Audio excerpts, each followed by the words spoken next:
literally. Now, I think he shouldn't be on team. We're going to get him to Earth. But if you're going to have somebody who's the last line of defense against these things getting loose coming to Earth, you don't want them to be a knife. You don't want them to be sabotage. You don't want them to be a Bobby Heenan. You want them to be Morrow or Rick Rude. So I'm on his team for now, B. Avery. Let's see if he loses. Yeah, man. Hopefully he does not lose us because I'm more on his team for the most part. I know I was giving him a hard time in the first 4 episodes. Like, man, you could have hit another button and opened up another cubby hole. But he did not know if the captain who took authority of the ship was infected or not. You know, because Shmuel, you know, he was infected with the octopus eye thing. And when Morrow walked into the room, she was on the ground knocked out. You know, he has no comprehension of what these creatures, aliens, can do. So, you know, he had no reason to not think that she could have been taken over or infected or compromised in any type of way. And so, he's justified there, in my opinion. But as far as his daughter's concerned, he got that telegram, that printout that said that she died in a fire when she was 19 years old. And then we did, and he started crying. We started seeing the flashbacks, like you said. Okay, that's where I'm going. If you think of me, that's where I'll be. What in the world would motivate you to leave your daughter knowing that you're never going to see her again? Like, I don't get it. I don't. Well, I mean, we had another character, Shmuel, one of the technicians. He was talking to the young guy. He also made a comment. Hey, when I left, my wife was 31 years old. Right. By the time I get back, or now, she looks like my grandmother. I mean, that alone, I just don't understand what can motivate you to leave your spouse, especially your daughter. Hey, I'm never going to see you again. I mean, we got that in Interstellar with Matthew McConaughey, but he was trying to save the human race, so he kind of didn't have a choice. The world was dying. That's not the case here. Y'all are going fishing for minerals and resources or whatever the hell, because they thought they was going to go find rocks. But Lamont, like, what would make you do that? Like, I mean, what would you, I know I keep asking you questions when I give you a chance to answer. I'm sorry. I'm just like, I mean, what was the conversation with his spouse? Like, oh, hey, babe, okay, good luck. I'll never see you again. And then his daughter, bro, he just left his daughter. What's up, man? What's going on? Well, you hit on one point that if you're going to have to leave your family forever and go to outer space, one point would be, is this going to be to save humanity?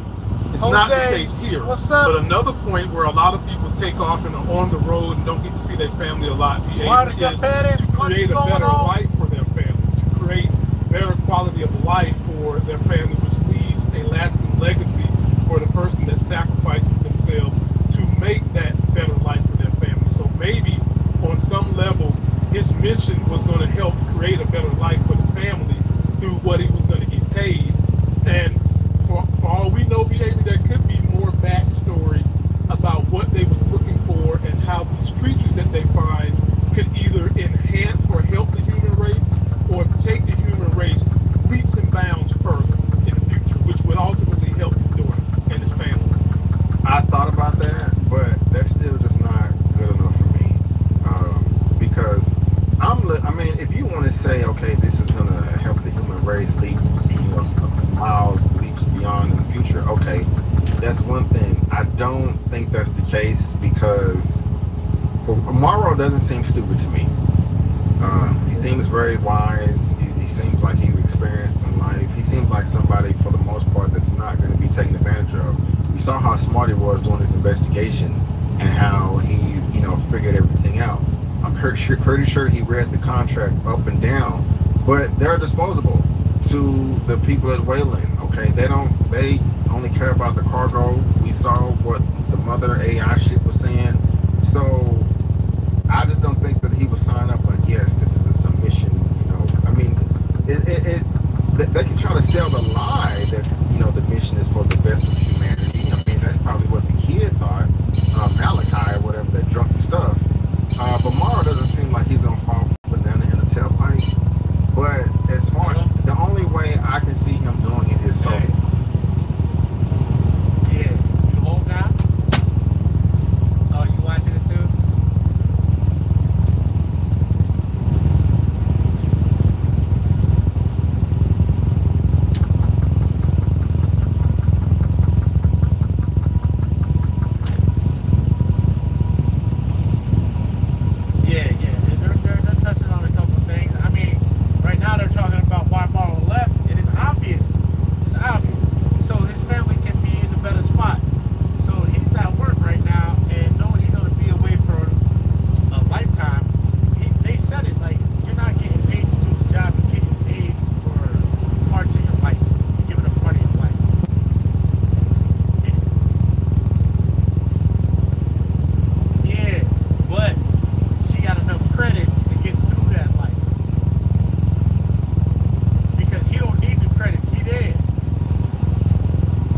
So you know.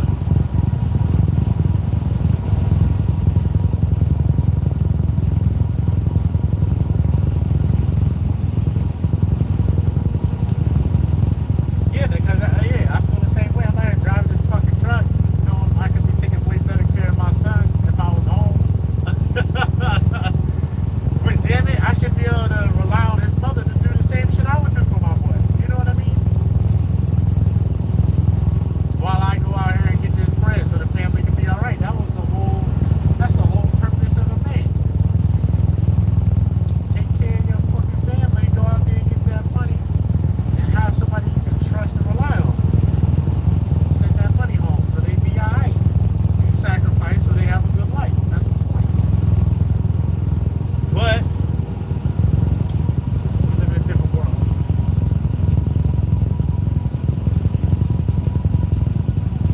Alright, bye. He can give his daughter or family money. If it's his whole family, I wanted to see the family too. And maybe there's going to be more backstory, but money is not enough. I think for the most part, if you took a poll of everybody that has ever existed in history, if they said you have one choice, you can either be poor or middle class and have a loving family around you to raise you up, or you can be born rich and never know your family. Like your parents die at age 5, or at 5 years old they go away. You never see them again. But you can be rich. I don't know, but I think most people would choose the family, the relationship. Am I tripping? Why don't you just ask your audience to post their comments on what they would do in this situation, and maybe we'll have to put up a poll on our YouTubes, because I think a lot of people would take the money, because the loved one is one thing, but think about all the folks who signed up for the military while they got a young family. They might not see their family but 2 weeks over the course of 4 years. And then they're not even getting rich. And you can't really, I mean, you can say all the niceties, I'm doing it for my country, blah, blah, blah, but really you don't have to do it. You sign up for it voluntarily. Or for someone who travels all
Russian Zavarani, or whatever her name is, and he saw it on the camera. And he's like, if anybody gonna be getting booty in space, it's gonna be me.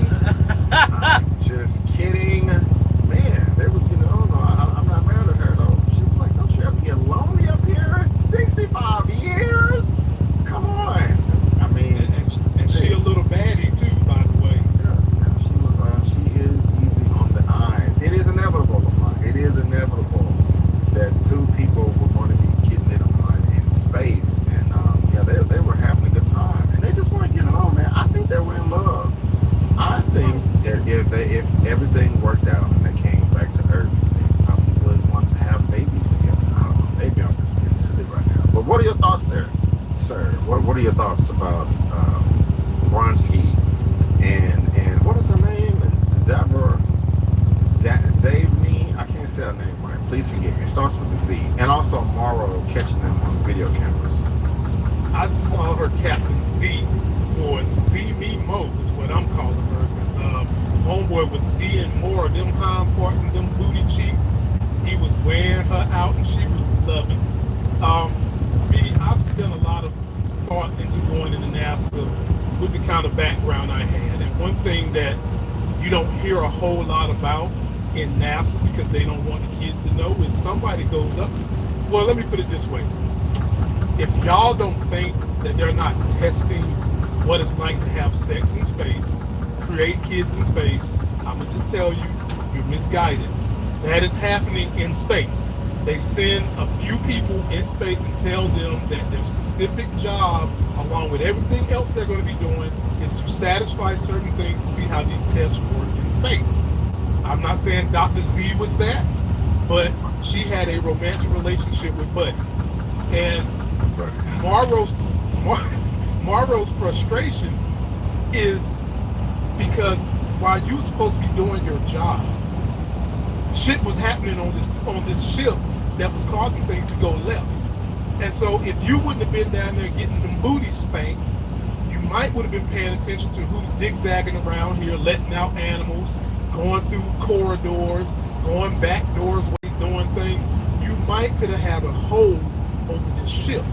And basically what Morrow figured out is that PA her thought and her emotions are compromised. And I know that made a whole lot of women who are in the women's movement upset, because basically you had a woman who's the captain. She went emotionally down the bad ship, which is what they always fuss about women and their emotions. And then you had a minority have to step in and become the captain because she's got too emotional. And you saw what she did to little Buddy when the thing got on his face and he was in the cryo chamber. She put dust on him because she loved that MF that much behavior. He beat the dust off them drawers to the point where she put that dust right back on top of his cryo chamber. Yeah, man, she did. That was funny, but it was also kind of sad, man. You know, it's a great show. It still has a lot of suspense and it's very, very thrilling. When she was over the body and she was reminiscing of their last lovemaking session, as she was getting up off of him, she imagined the creature on his face, and that was kind of like a jump scare to us. I was like, whoa, that was, you know, really effective. I like the sound effects, the music, and all that. You know, very, very creepy, very, very eerie, because it's supposed to be a nice, touching moment, a send-off, and you know, scaring us to death over here. You know, so. Something else I was afraid of, that I was scared of, is Shabizo, sister, Afro chick. Oh, she frustrated me with her incompetence and just, gosh, what are you doing, man? You know, no accountability. You made a mistake twice, 2 or 3 times. Oh, it looks like you left the lid off the top. No, I always put the lid back. She's getting frustrated and the lid is right there. Man, why did it have to be the black chick that, you know, let the aliens get exposed, man? What are your thoughts on her? Because yeah, she frustrated the hell out of me.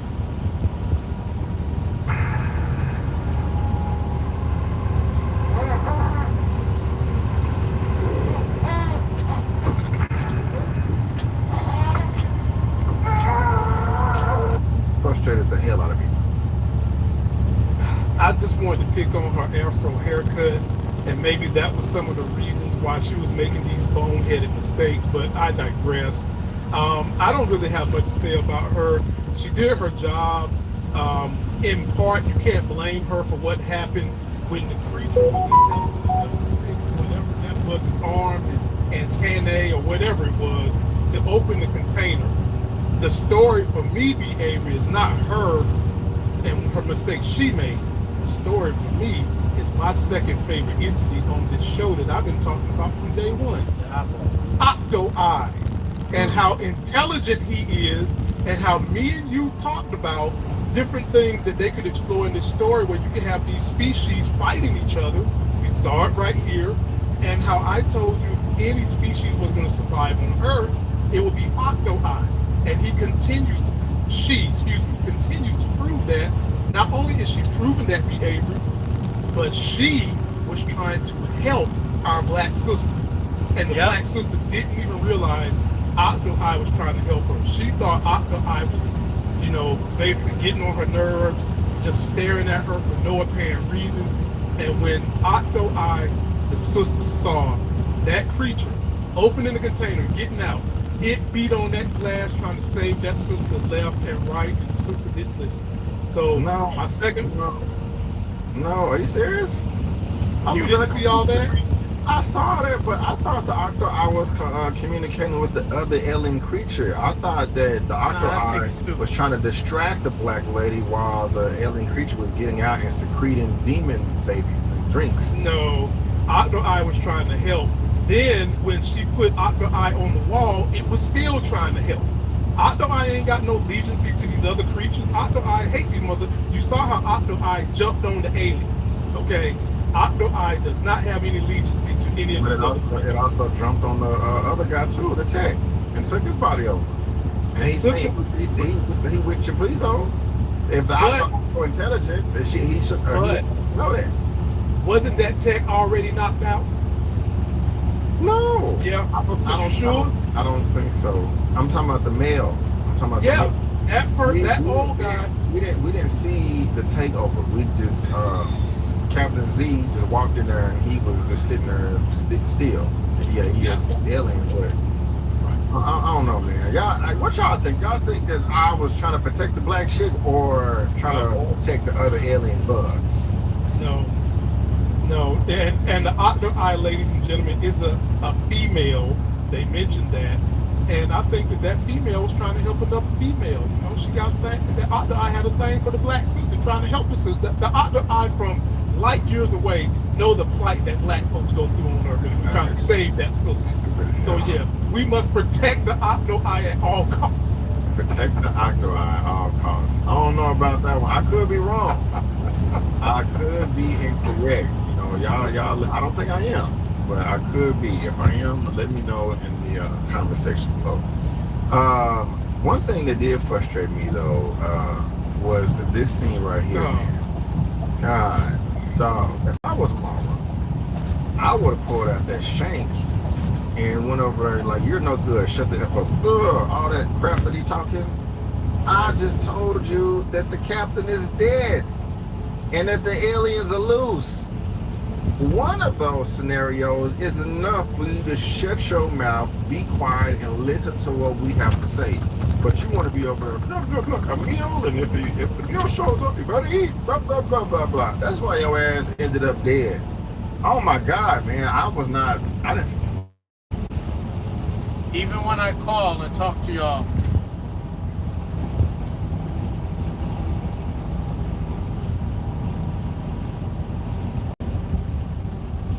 the work still doesn't get done and he's not prepared.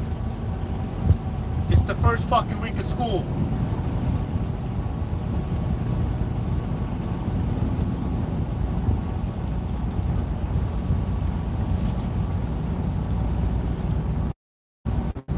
Oh, what's that? The Blue Angels out here today?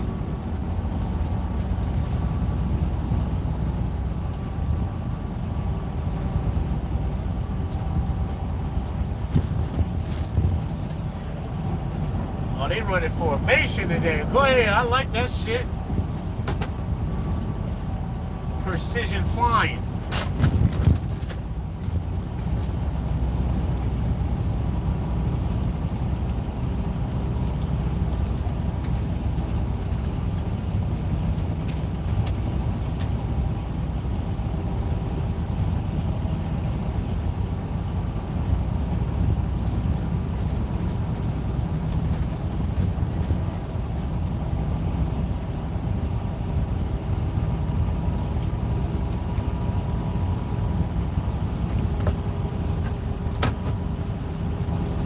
bad at all with him being taken out. What you think? Did you feel the same or you disagree? No, I'm thinking to myself, bro, with what's going on that ship, I wouldn't have been fucking hungry anyway. Like, what, dude? You hungry in the midst of something that spits acid and can kill you? Okay, I'm not hungry. My body is not telling me to fucking eat. My body's telling me to get away, and I'm with you. I wanted Morrow to pull out the Barranca and slam it on the table. That's what I wanted. I wanted him to go Barranca, slam it on the table, shut them up. Because Buddy was just talking to me. And I know he's a kid behavior. They treating him the same way Tony Stark treated Spider-Man. He's a kid, you need to carbon date him, and they talk like that. But nobody, when they get under that kind of duress, is going to be sitting there talking about, I don't know when I'm going to get my next meal. Yeah. Dude, you don't know how long your ass is going to live. Shut up, listen, and think about eating next week. Shut up. Yeah. So, he ended up throwing up. These aliens go fast as hell too. Yeah. They really do, man. And you know, those ticks grow inside of his body. Woo! You know, I'm not a scientist, I'm no expert, but they had this stuff contained, but at the same time they didn't have it contained enough. I mean, I would have had this stuff in a container, that's in a container, that's in the cage, that's in a cage, that's in another cage. You know, because we have no idea what these are capable of. When he tried to get those ticks off,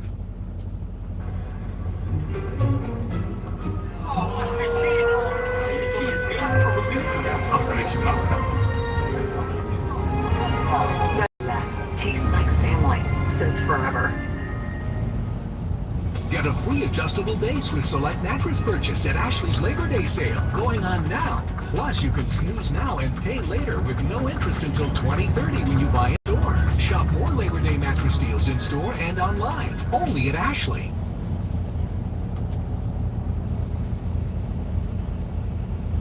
ticks off, and then they didn't even have on no mask. I don't even know if they had on gloves or nothing, or hazmat suits. I mean, you don't know. These things are from the other side of the galaxy. It's taken 55 years to get there. You don't know. That whatever the sealant didn't kill those ticks. You know, maybe fire will, but you just don't want to be setting fires in the ship. You know, water. Okay, I don't know. Maybe you don't want to flood the ship either. Electricity. Okay, yeah, they did have those electricity guns, but you don't know what these things are capable of. I mean, for all you know, if there's certain temperature in the room hits a certain degree, these things can multiply times 3 or whatever. How the hell and they don't even have on gloves and masks. You know, I don't know. That did stand out to me. They kind of dropped the ball there, you know, with all the technology that they should have. But you know, that was quite gross, man. Having his body that open and all those ticks everywhere. You know, what are your thoughts there, if any at all? I thought they were pretty reckless in the way they was dealing with these organisms. I mean, the lack of containment was ridiculous. From old girl not having that lid that would keep the thing from pushing it open. There was an extra lid she could have put on top of that cover so that homeboy couldn't have took his tentacles and opened the thing. She didn't have that. Then they in there, and we learned that these things, they're drinking blood and they're attaching to actual pieces of his organs, man. And you standing in there, you had on gloves, but no mask, no hazmat suit, no nothing. And I guess in that situation, well, at least have the hazmat suit on. So, yeah, you know, they got what they deserved because they wasn't taking the correct precautions. And then why not, once the contamination got loose, just keep that room closed? Why keep opening it for any reason? Just keep it closed. I think they did keep everyone closed. Well, no, because remember, Morrow had to duck in there because he was getting shot at. And then before that, it got open again, and that's how Lady Octo Eye got out. I mean, look, once the stuff hit the fan, Avery, like you said, either you freeze the room to a point where nothing can live, or you set that bitch on fire, hit the button to eject that whole room from the ship and let it float out in space. You got to take precautions. Yeah, they were kind of laxed on the containment to me. Tang is dead. Tang is dead. The creep. Now, is he AI? I mean, he's not a hybrid because that's a project thing. So he has to be AI. He's not a cyborg. You know, I he would was have. weird. I think he's AI. I would have loved for him to keep that character around. He was so quirky and androgynous, kind of like a Oriental prince or something. I would have loved for them to keep him around. He was fucking weird, B. Avery. He's Yeah, sitting there smoking his cigarette, jacking off over whoever that lady was. And when he died, he was just as calm, cool, and collective. I was like, bruh, there's no emotion.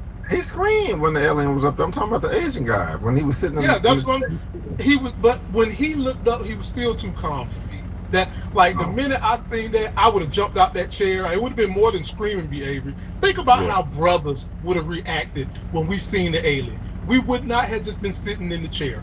We would have screamed and ran. We might even would have tried to go and throw something at the alien. We wouldn't have just been sitting there chilling. Yeah, yeah. But I like the character. I think they could have caused a lot of drama with that particular character and the way he delivered himself amongst those people. Yeah, he was Mr. Tang was a weird one, you know. I like this guy too, but you know he didn't make it. He was trying to remove the ticks and all that stuff. And rest in peace, Tang. Rest in peace. Here's Marl when he's trying to do his investigation. Tang gave him the answers to the investigation, basically. Next thing I was gonna get into, right there. There you go, sir. Is yeah. He said, Marl, you're not thinking about every option.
Pete, you don't smoke weed no more, buddy?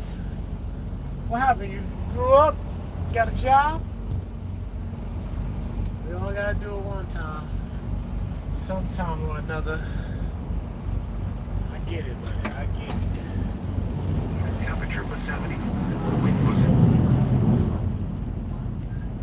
via experiences and Greece, the 2.60, giving a relative humidity of 70%.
Thank you. I'll call you later. Or you can call me.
Oh, they going in up there in the sky. You see them?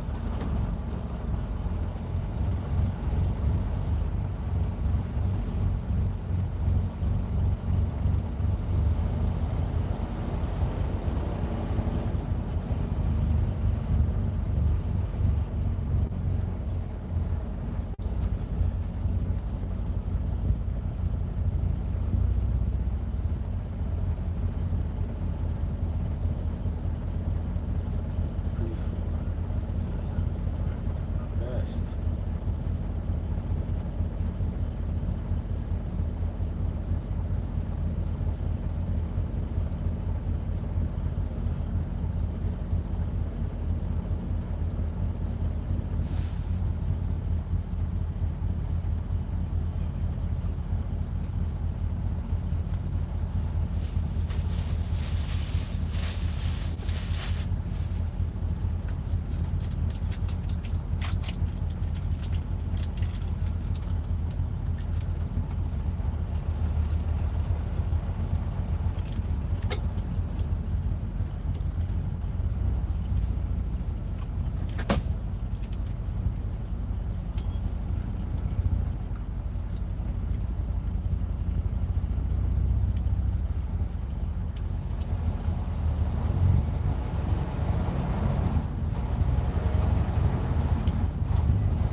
The computer could say somebody in the power asleep, but they not.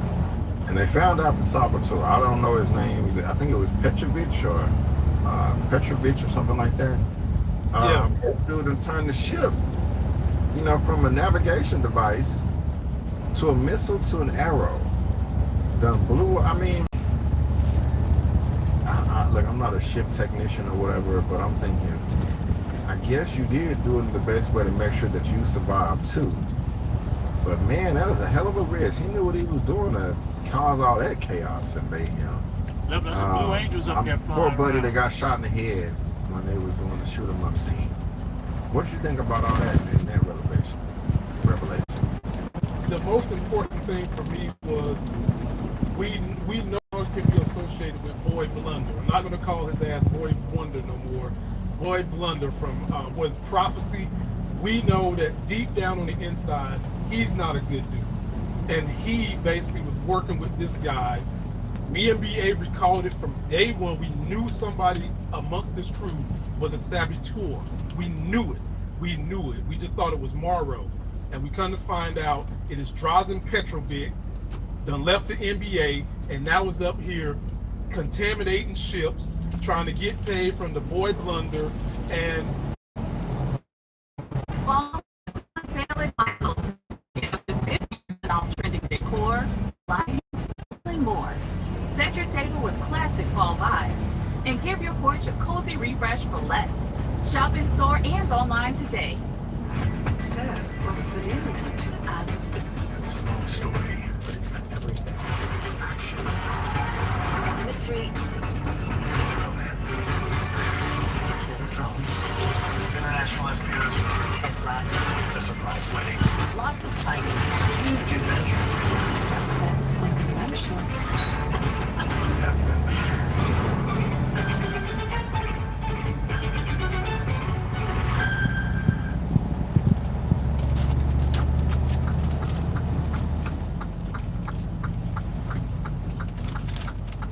and it's even saying to him, look, I might die.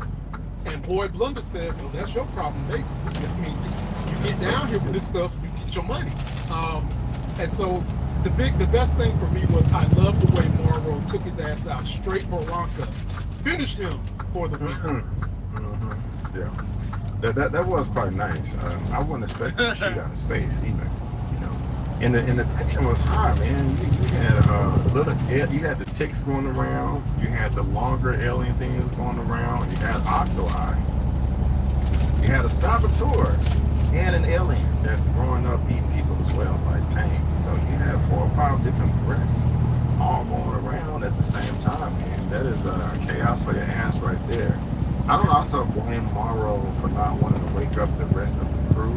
I mean, you know where they're at right now for the most part. You know, that just would cause confusion, more bodies, just keep them there frozen. For the most part, we don't even know if the alien can.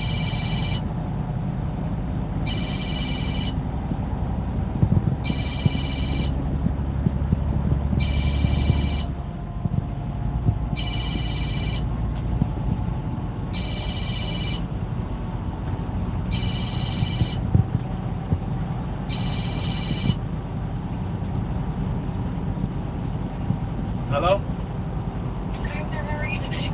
House who's calling? Yeah, my name is Candace. I was giving you a call to see that the manager of the truck stop a while back. We did the benefits for drivers. No, Candace, I know they keep having a bunch of you guys call me every time it's a different person, but I keep telling you guys, take me off the list. I'm good. Okay, I got you. Thank you, ma'am. All right, have a good day. You too. Bye-bye.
Does that make any sense at all right there? It made good sense because it kind of seemed like the alien was playing with her. Yeah. And then the chase scenes, the alien should have caught her on two of those chases. There is no way she should have made it in that room when the alien did. No way. No way. So to me, it kind of felt like the alien was just messing around with her, and she should have died a long time ago. I didn't want her to die. I wanted her to get known, but it's a story, and casualties are had in the story. Casualties are had, and Morrow ends up being the only survivor. Maybe it could have been him and Captain Z, but he was like, I don't want to risk it. Could be contaminated, and shit is hitting the fan right here. And he shows up. It's no more in the past. It is present day. He shows up at Wayland Yutani's headquarters and talking to the boss. He got his red suit on. He's suited and booted, and he's checking in. He's debriefing. He's ready to. Buy the new Old Spice NFL collection at Walmart today.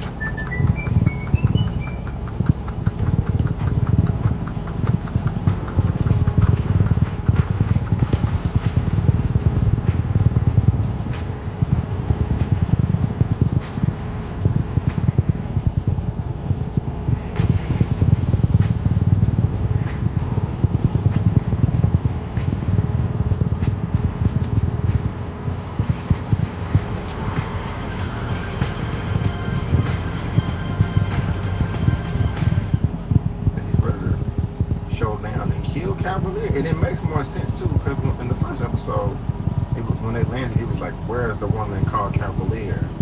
He don't know. At the time, he didn't know who that was. Other than the video that he saw. Cavalier is a snake in the grass. He wants to take them out. I don't want warriors. I want soldiers. We're gonna do this my way. And he has a good report card too. She said, "My grandmother is fond of you." She said to Hurley, guys, give him whatever he wants. What? It's going down, Bird. It is going down. What are your thoughts, man? What are your thoughts? It's about to be a war between the synthetics and the cyborgs. And when this war go down, I would have to put my money on the cyborg because they're more seasoned, advanced human people or creatures. The synthoids might have all the power and stuff like that, but they're still children. Behavior is the fact that Wendy know how to control the xenomorphs. That's going to be a big problem for the cyborg. And let me say this about Morrow. I love the way every time he pulls out the Barranca and pull it in, it sounds better than the noise they give for Wolverine claws going back in his body. That noise was perfect. It sounds great. That Barranca must be sharp as hell because you hear it shring, and I can't wait to see this war that's coming. Because the war is coming, baby. There is no going back from this. There is no going back. With what we know now, the Boy Wonder has these creatures in his possession that he basically stole. He sabotaged to give them. And Morrow done debriefed the lady from Wayland. He told her everything that he saw.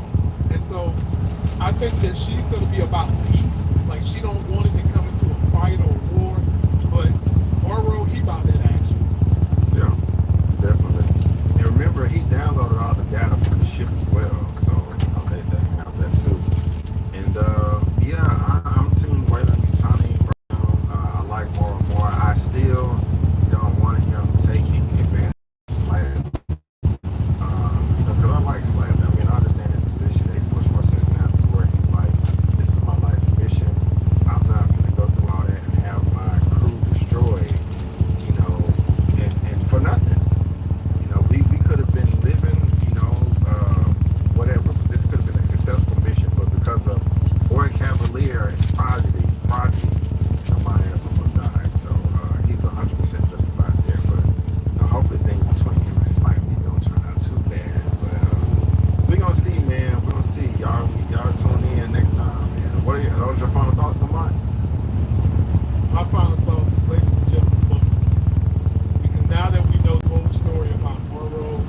there's characters beneath all of them that we've started to like. Y'all, everybody knows Wendy has been my favorite character, and my favorite organism is Madame Aqua. And both of those are with the Boy Wonder. And the people that really, really are doing the job correctly is Waylon and Morrow. So how are we going to end this? Not to mention Wendy's brother. I can easily see him jumping over there to help Morrow because he understands that the Boy Blunder is evil. And he wants his sister to get away from them. And this could become a battle of whoever controls Wendy controls the fight. We'll see. We'll see, and I can't wait. So, ladies and gentlemen, boys and girls, we just want to thank you so much for tuning in to our Alien Earth episode 5, a recap and review. It's going down. We will be here same time, same place next week for episode 6 called The Fly. To confront each other. A dangerous plan unfolds, and curiosity leads to deadly consequences. And I like the title of this. It makes sense because I've seen episode 6 as well. And that one is pretty interesting too. It's a little slower in the beginning, but by the end of it, it was like, oh my goodness gracious. What I like about it is they keep answering the question of what if this would happen or this would happen. So, then what heavenly species, that's not fun. Ladies and gentlemen, if you are watching this on my channel, please subscribe to my channel. If you're watching this on my channel, please subscribe to my channel. Links to both of our channels are in the description box below. And also, guys, check us out because not only are we talking Alien Earth over here, we're also talking Peacemaker, and we're going to be doing our review for that for episode 3 right after this. So, ladies and gentlemen, boys and girls, we just want to thank you so much for tuning in. Before we go, don't forget that I'm Avery, that's Lamont, and that's just our opinion. Peace out, and we'll see you.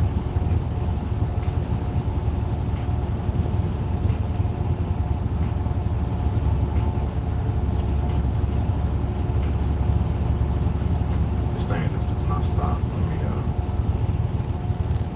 Ashley's Labor Day sale is going on now. For a limited time, you can save up to $800 off select adjustable mattress sets. Plus, you can snooze now and pay later with no interest until 2030 when you buy in store. Only at Ashley.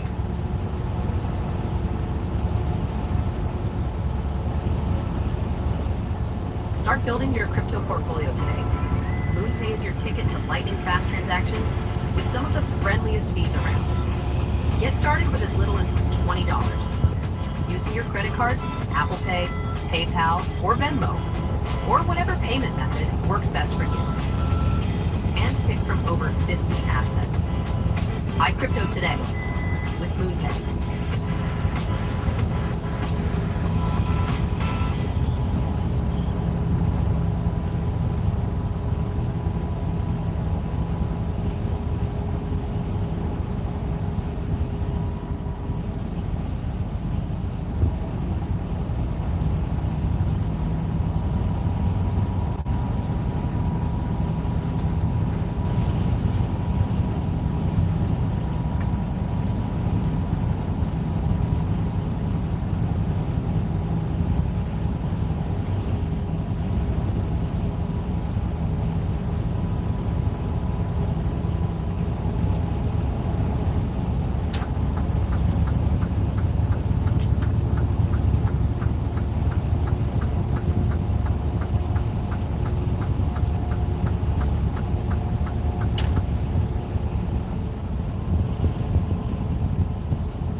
They also have a Safe Upon Berkeley Gimme Pick available to new and existing customers till kickoff, and Underdog's got a brand new offer for new customers.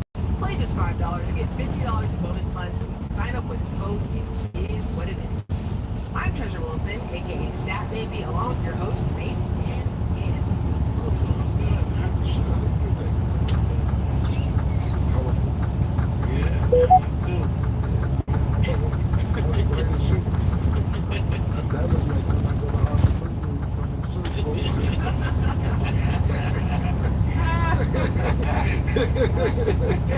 Nice shirt. That's a good one. That's a nice shirt. Look nice, man. I caught my stepson spying on me in the shower at the same time that my husband used this trick to get hard. I discovered something That's a nice shirt. Thanks, man. Okay, today we are joined with our analyst, Michael Irvin. Mike, how you feeling? How you doing? Well, you know, we're here, you know, feeling okay. We got a big game here. I can't believe it's football time right now. So yeah, that trips me out. So I'm ready. I feel good. I'm gonna be honest with you. You don't look like you feel good. You look like you're nervous. Your fingers are fidgety. You can't keep still in the chair. you don't look comfortable about tonight. You don't look comfortable whatsoever, Mike. Let me tell you why, though. Let me tell you why, honestly, straight up. Let me show them on my right camera. But let me tell you why. Let me tell you why. Because when you get a champion, like what we see with the Philadelphia Eagles, and you go through the whole off season, and you get, it's been crickets. That's scary. You know, after you win, everybody pat you on the back. You expect to hear a lot of things where this is everybody. You expect to hear people are taking and thinking they were a bigger part than they actually were. Right. You just haven't heard any of that. So they kept it quiet. So I know they're focused and working. So let's see what happens. And listen, Mike, listen. This, we know Bud has this whole season, man. Every year, y'all steal the preseason. It don't matter who the champion is. It don't matter if it's the Eagles. It don't matter if it's Kansas City. It doesn't matter if it's the 49ers. It doesn't matter who it is. For the first, leading up to the first day of the season, the previous 30 days leading up to the season, I don't know if it's by design. I don't know if it was the marketing plan over there.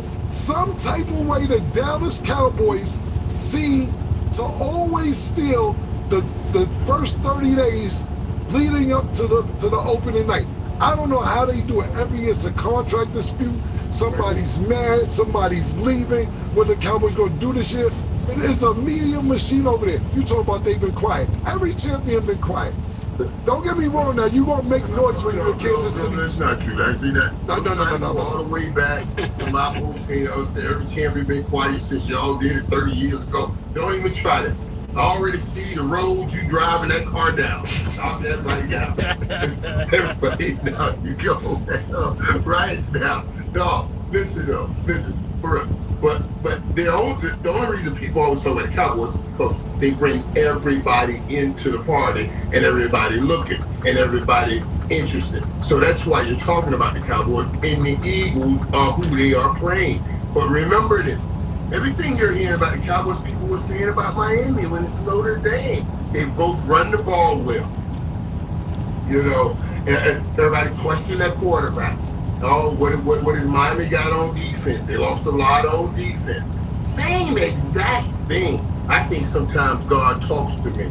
You know, he gives me these premonitions, and he let me go through things prior to I go through things. So I went through something Sunday, maybe I go through it Thursday, the same thing.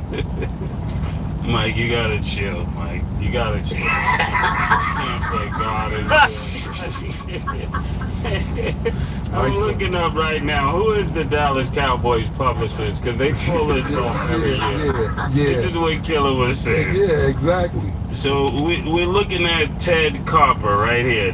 This got to be one of the guys that's really important. Or David Aberuzzi. How you say his name, Mike? The media liaison. I don't know how to say his name, but my guy used to be Rick Delrico. Yeah, but this guy's doing this thing every year. Killer said it's a contract dispute. Yeah, That's Jerry. That's all Jerry. That's all Jerry. Yeah, they're a media machine, and it equals nothing. It equals They nothing. always right there.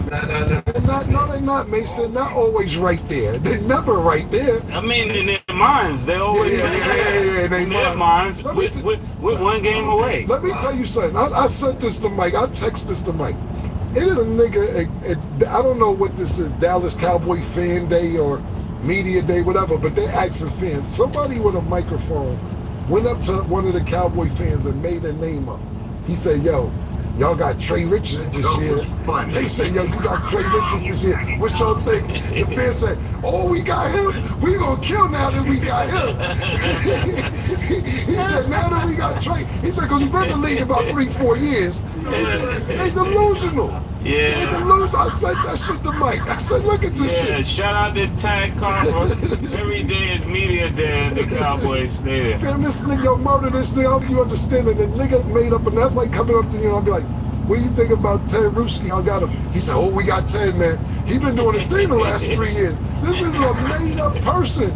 These Cowboys, they delusional, man. Every year, whoever they pick, stock goes up 20%. This nigga was an imaginary person. Here's the problem. When Cam said it to me, it was really two brothers, Cowboy fans that are brothers. I said back and said, why brothers gotta be lying like this? He said, these ain't brothers, these Cowboy fans. No, you know what he said? He changed it. It might be brothers, right? But he said, why are we like this? I took it as black people. That's how I took it. He said, why are we like this? I said, don't put we in it. This is not even a color thing. This is not a color thing. This is Cowboy delusion mania. That's all it was, man. Hey, and then when I finished with, I told you, I said, I understand it. You might be right. But all jokes aside, but for real, I think the boys going to really win a Super Bowl this year. He said, oh, nigga. Yeah, I put up Mike Tomlin when he walked away from the mic. Yeah, I sent him back that meme. That's what I ain't messing with. Yeah, as a Cowboys fan, like, you guys are in your whole own category. But today is the day. Eagles versus Cowboys. Mike, what's your prediction? How do you think this is going to go down? Who do you think is winning? I hate this at all. This is a bloodbath.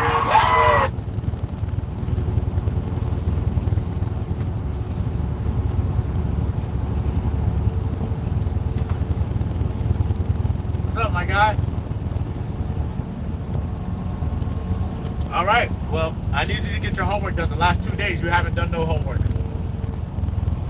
Yeah, that's not yeah. And your mom keeps telling me that she's going to get it done with you. The both of you are not doing the little bit of homework for 3rd grade. I don't see the problem. You guys going to do the same thing you did last year? Miss a whole bunch of school? Be late every day? Not do the homework? Because if you don't do it this year, they will fail you.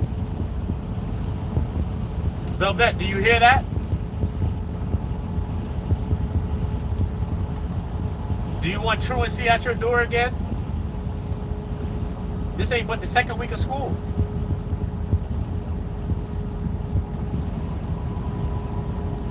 I'm talking to you, Velvet.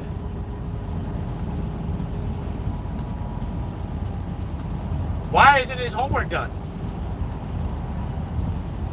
I send you the information. The teachers contact you. The stuff comes in the folder. You're a block away from school. The homework ain't done, and he's already late. 11 o'clock coming into school? 11 o'clock? What's the excuse today? He left his sneakers at the park? What's it gonna be?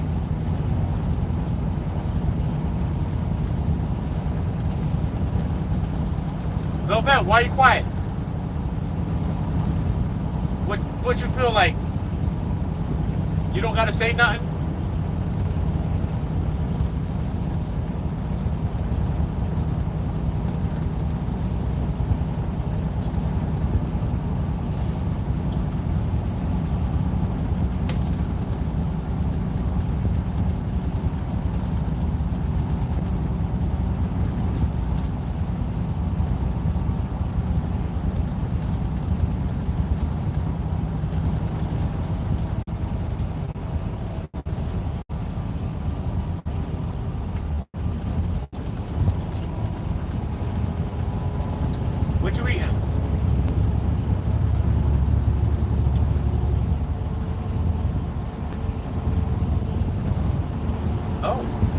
in there. What is that? Ew.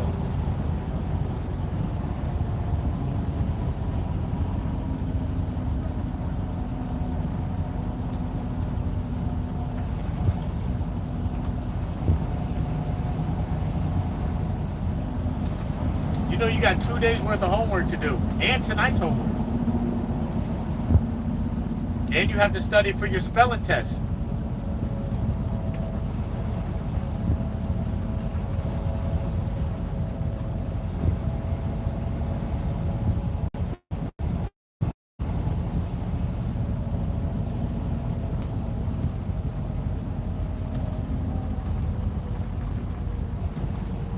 What?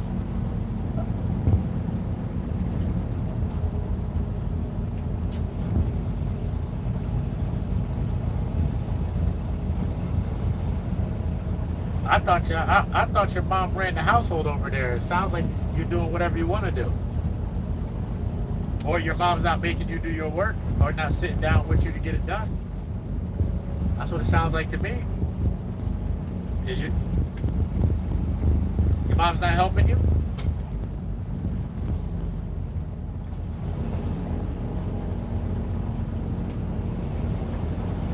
She's helping you.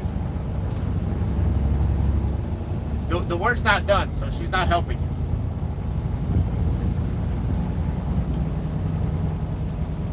No, it needs to be done every day. And today. And you need to get up and get him to school. And don't hang up the phone just because you get someone telling you what you know you need to be doing. Just do it.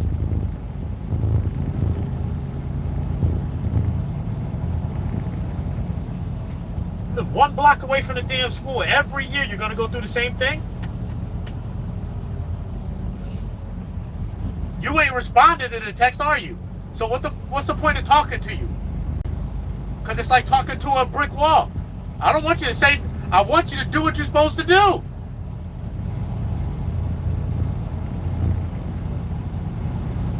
Now you got a point there. Why would you say anything? That's what you got to say. That's amazing. That's amazing. Okay, so this is what I'm going to tell you about that. Now I'm going to send you an email.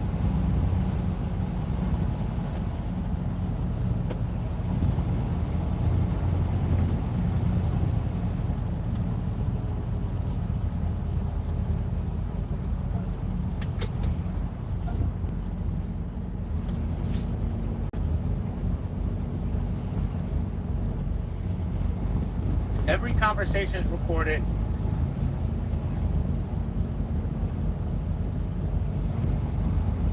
And everything's documented. You're going to have a court date very soon.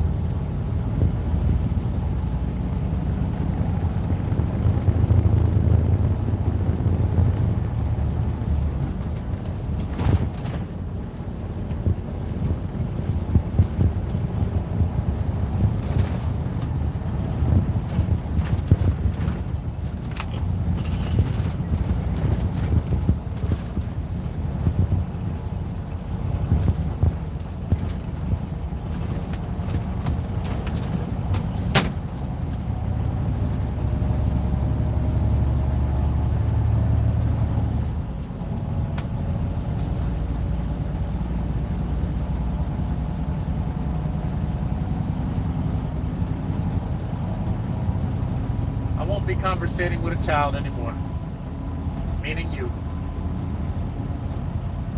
because you don't know how to.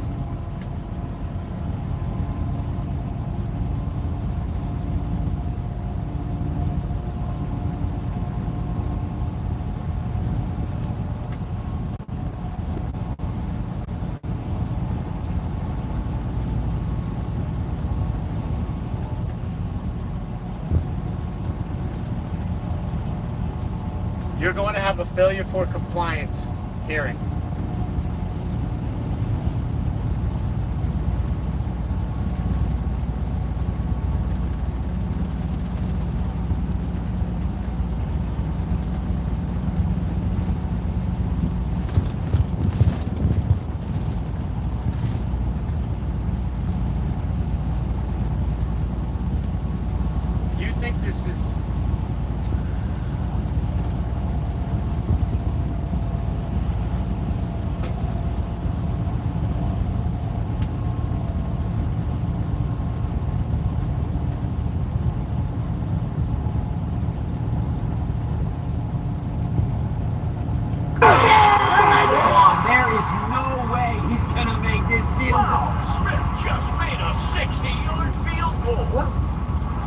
See you later.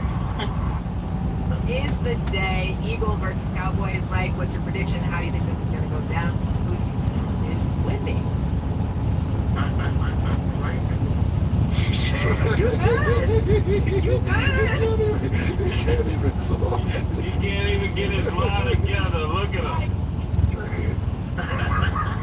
Let me tell you though, honestly, no joke, honestly, this game comes down to which offense puts up the most points.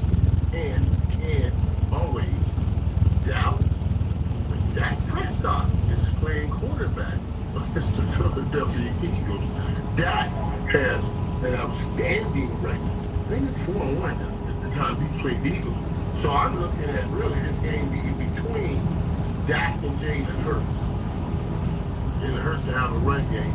Dak's looking for a run game.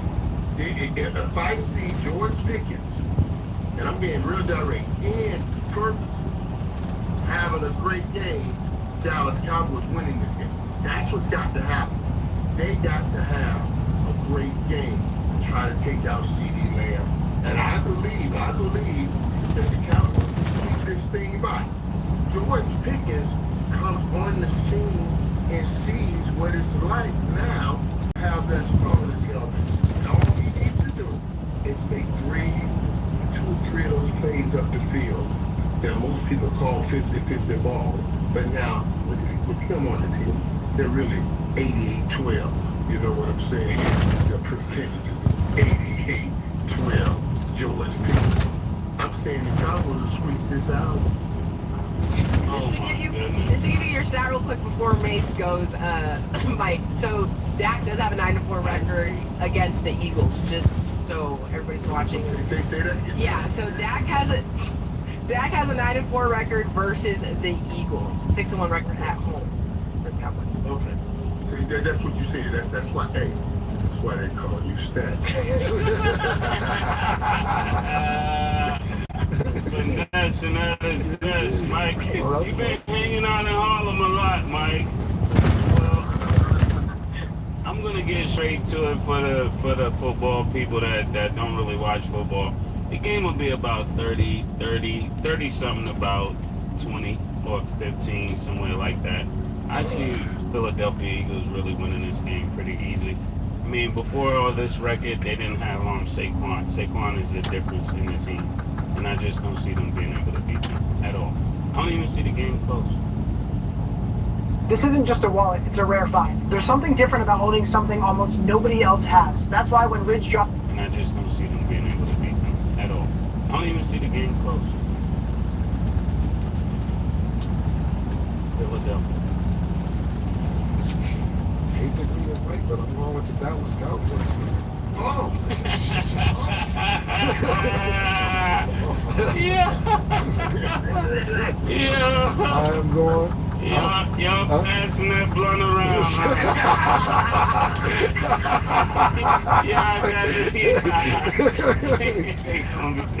Yeah, Murder, you can say what you want to say. This is what I think. And, you know, it's a lot of new pieces, or not pieces that Philadelphia lost. I think it's this. And I don't know about this. Mike can attest to this, and I don't know what Mike's record is after this. Mike has 3 games, what I'm about to talk about. The ring ceremony's tonight, if I'm not mistaken. Is the ring ceremony tonight? Yeah, so you get this ring ceremony. You're on your high horse.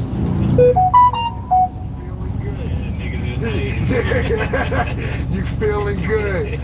Fuck Steve. We the champs, nigga. You gotta realize you lost a lot of key pieces on defense. Of course they're great offensively, but I think that this is a point where Dak says to the team, because last year they talked about this, and I hated it when they said it. You guys, I don't know if it was Micah Parsons, I don't know, maybe it was Dak Prescott, and after Philadelphia won, you have all these Cowboys saying, well, we just a game away because we right there with them. And niggas be like, yo, well, y'all just stop. But I think tonight that, you know, of course surrounding losing Micah, Dak hasn't played last year. we gonna see what of course CeeDee Lamb is gonna show up, but Englishman Pickens he on the other side. I think they're gonna all have great games. Mike made up a great point. These are both great offensive teams, but I think of all the things that are going before the game and the ceremony. Of course, you want to come out and win and make a speak. I think Dallas feels like now with. Hello. Hello. Christy. You there? Are you there? Oh, there you go. Ah, what's up?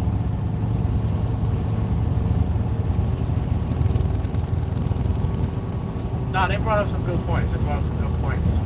After all of this, I'm kind of leaning on my boy Moreau, but I don't like the way he's going about things. But there's no rule book for how to play this. Huh? No, I said I'm kind of leaning towards the side of my boy Moreau because the boy Blunder, that's an old Batman term that Joker used to use for Robin. Boy Blunder.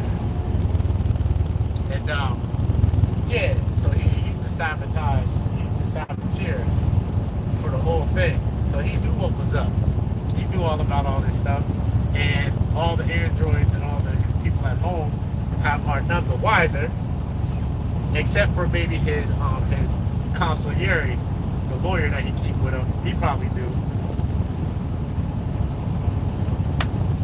And they're compartmentalizing everything, and they're gonna use Wendy, to try to sort all this shit out on his end.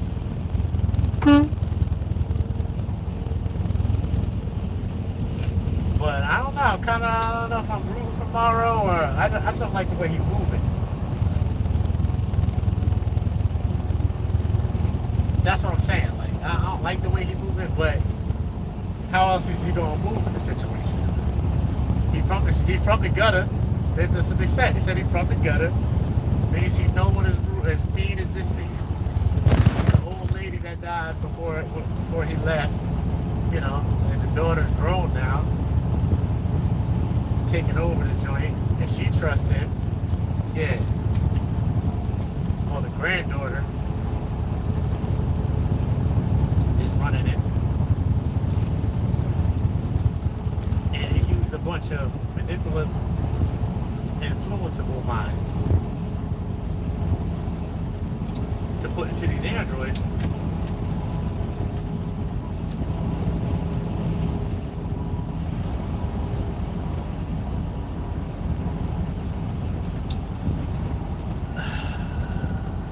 So the question I have is, will their minds mature? Because it's not in a physical mind anymore. The consciousness.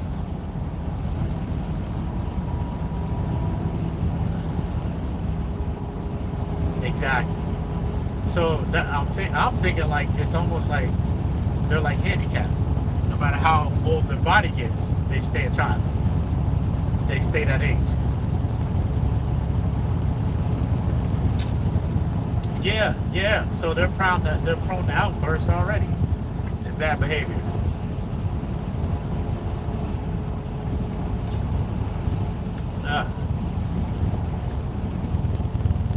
But he put those minds in there to be molded, except for they don't have no discernment yet, which makes it easy for them to surveil them,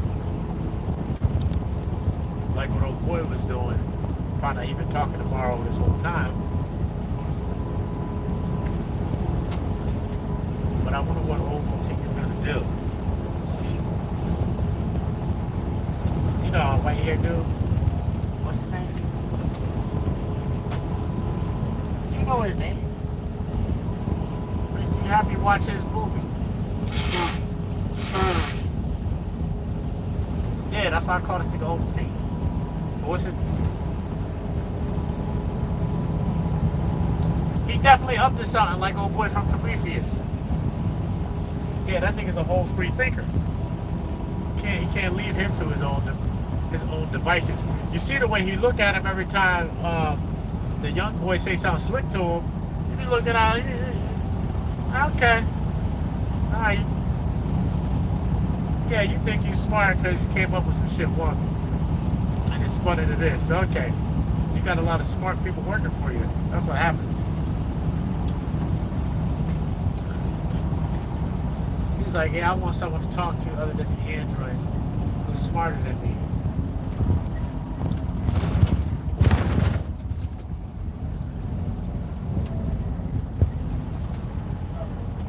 I'm telling you, the eyeball joint, what do you call it? Octa eye? Yo,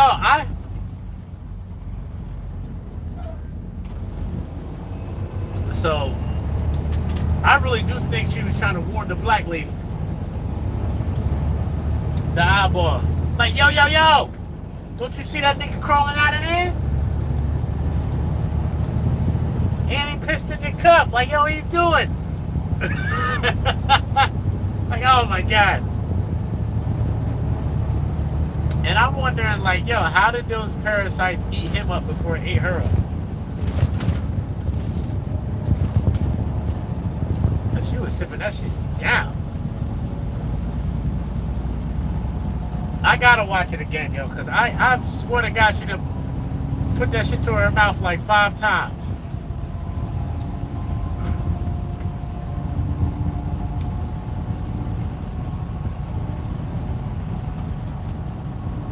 Ain't no one noticed them little things swimming around like chia seeds and that shit.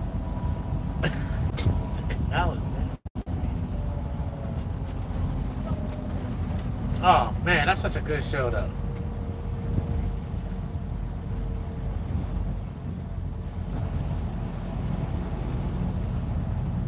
No, hell no. Them creatures just was out there walking around.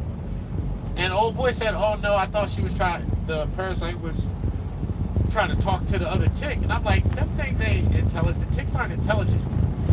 The ticks are just ticks looking for blood. That eye's intelligent.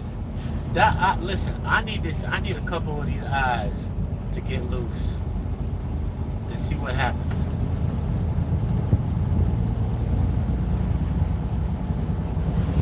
And that's cool too, how we can go from having a bunch of eyes all around this eye and form it into one pupil.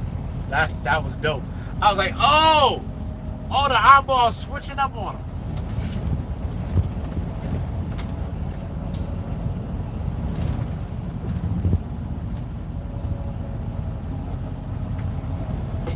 So the eyeball reminds me of on the DC comic with the Super Friends and whatnot, they had the thing called the krill, and they had these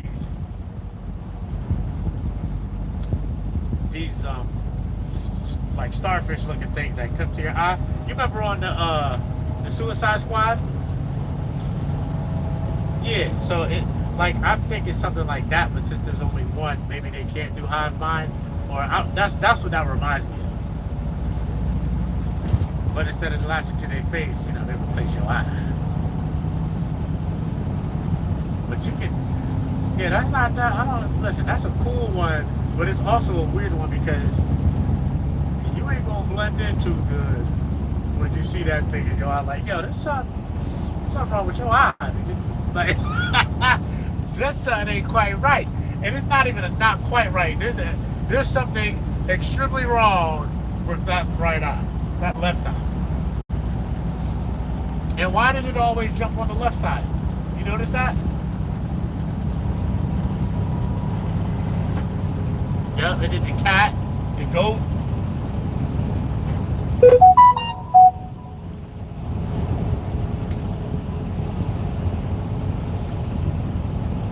Yes. It's crazy. Crazy. Damn. Nah, I didn't watch that verse last night.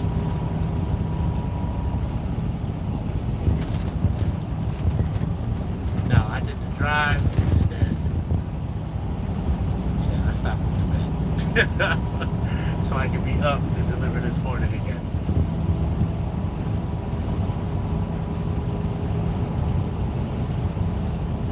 Severance. Yeah, I gotta check the severance. I'm gonna check the severance package out.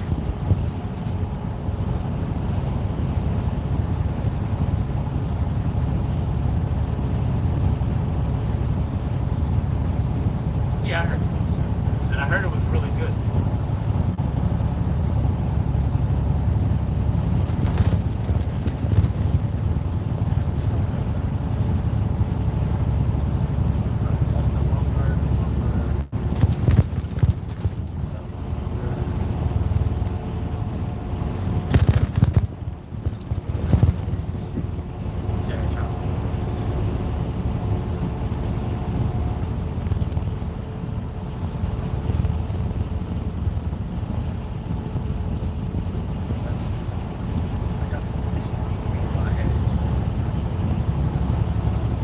I feel like these people are beating me in my head because there's always some extra fucking fee. Every goddamn week, there's always a fee, fucking charge, bill, something that I don't know because they take so long to put this shit on me.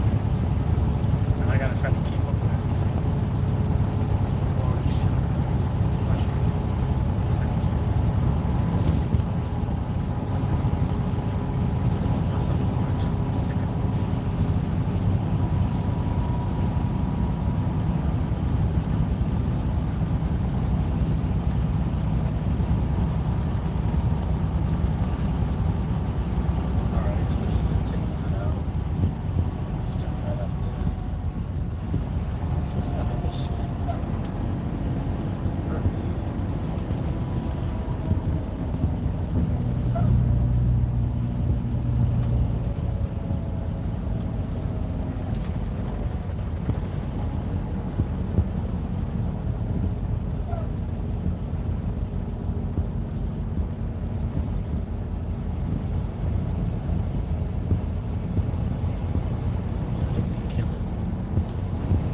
Oh my god.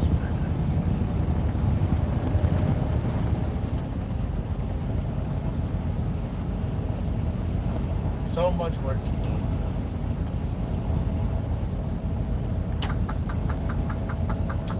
Yeah, I am definitely contemplating filling out that application to be a freaking walker. the mail run, do the mail. Carrier. What is it, a walker?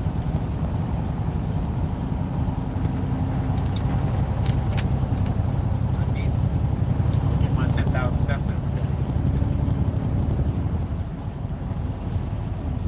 day. I'm more than that.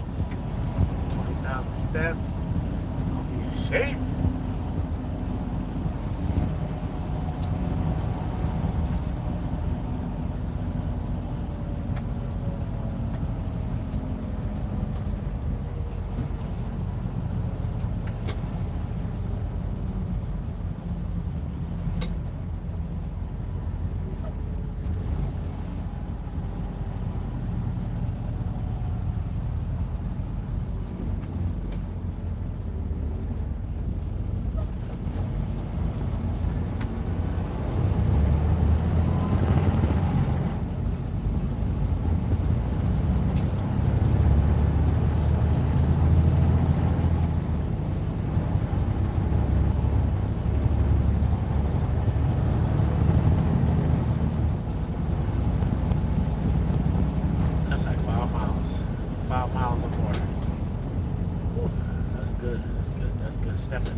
That's crazy, a 40-hour week, $3,400. I don't believe it though. Is that real? No, is that really the average? No, the pay.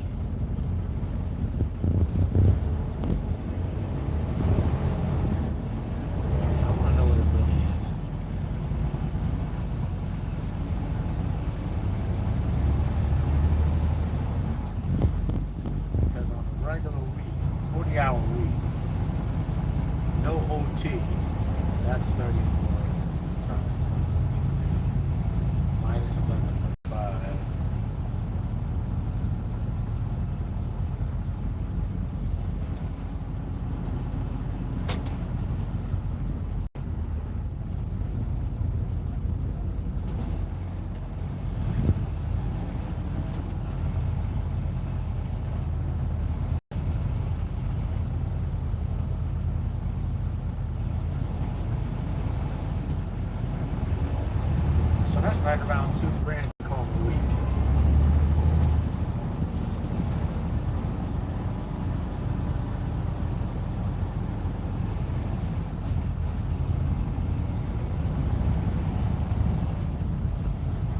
I don't give a shit. Give it on. Listen, I do way more than that now.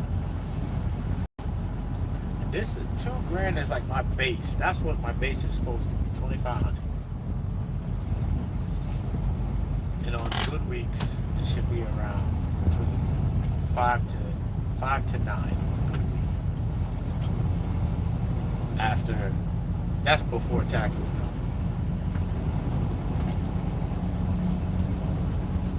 So if I could just walk and do that, this shit is looking real doable. And I can get my boy and I have, do they work the weekends?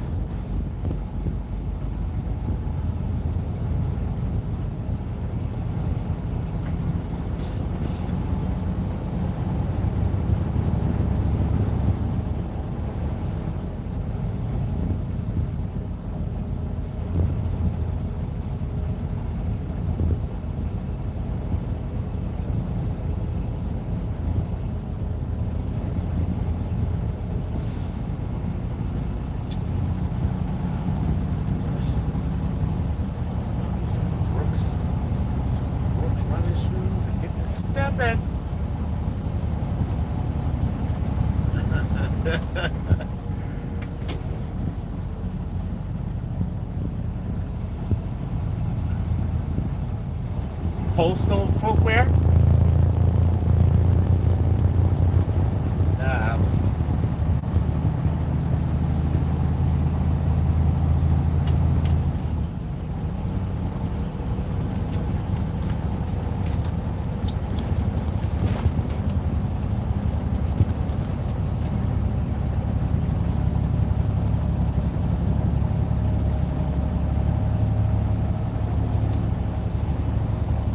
Golly. Very appealing right now, especially because she knew we're supposed to. So my son was late today.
to be a shit on this group of players. And I'm not saying that's going to equal into them winning the division, Super Bowl, anything else. We're talking about week 1, Thursday night football, marquee matchup for the division game. I think Dallas wants to make a statement. How that travels throughout the rest of the season, we have yet to see. But I totally agree with Mike. I was going to bring that up. That Dak does have a great record against the Eagles. I'm going with the Cowboys tonight. Tonight. I didn't say to win the division. I didn't say to go to the NFC Championship.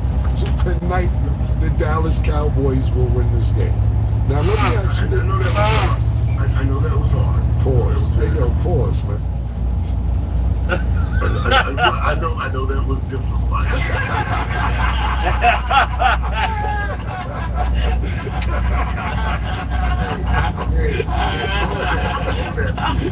Hold that. Me, I saw that old junk y'all put out with the pause to me all over. He said Mike came back ferocious with the pause. But let me ask you something. God, my guy. Let me ask you a question. I want to ask you, because I know you've won 3 championships. That ring ceremony, what's your record when you play on ring ceremony night? Bro, the level just started and we're already getting overrun. I gotta take these guys out. Build this crossbow tower as fast as possible. I don't even think I have a choice. Quickly.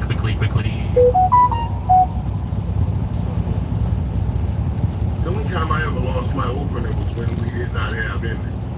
That set going back-to-back Super Bowls was Emmett's, I won't say you can't just say that he didn't have a contract. Right. But that's the only opener. Okay. That I remember losing. Be honest with you. But let me tell you the big parts of this that I'm thinking. There's a battle going on that reminds me of an old battle. Tyler Booker going up against Jalen Carter. That battle, it's his first time going in. That's going to determine a lot of what happens in this big game. It reminds me a lot with Big E used to have to take out Reggie White. That one dude that has terrorized the team, and then you get the young rookie to come in and take care of that business. And also, there's one more thing I gotta say, because I can button this thing up. Like, everybody's saying, and I've heard everybody say, we may not know for years who really won and how the situation of the Michael Parsons trade pan out. That's partly true, but not totally true. The reality is, if Ken Clark comes in here and they shut down this run game tonight, and all of a sudden Dallas can start the run with these big guys they have. Saquon Barkley rushed for over 2,500 yards playoffs in regular season last year, more yards than anybody in the history of the game. If they shut it down tonight, people would declare Dallas won that trade. End of the game. I'm just telling you. I know that everybody said we gotta wait until Dallas gets them try pick. Now if they shut down the Philadelphia Eagles tonight, you will say Dallas won. And see, that's part of the delusion.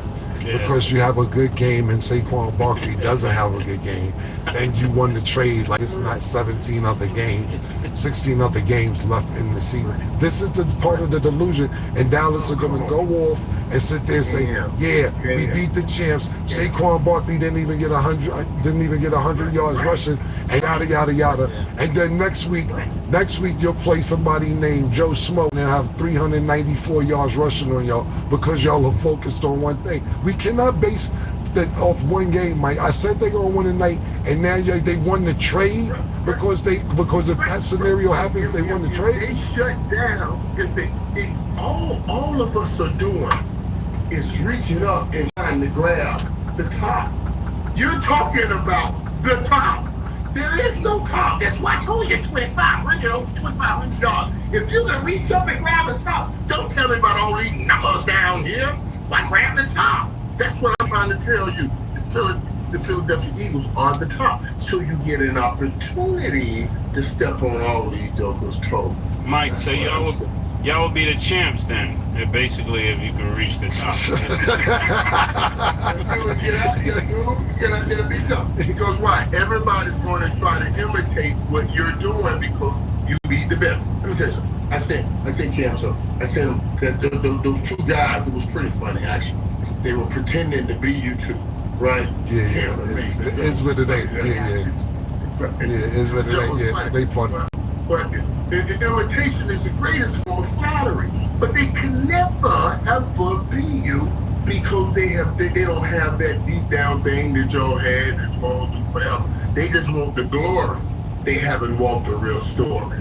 You know what I'm saying? So they want to be the best, but they're not the best.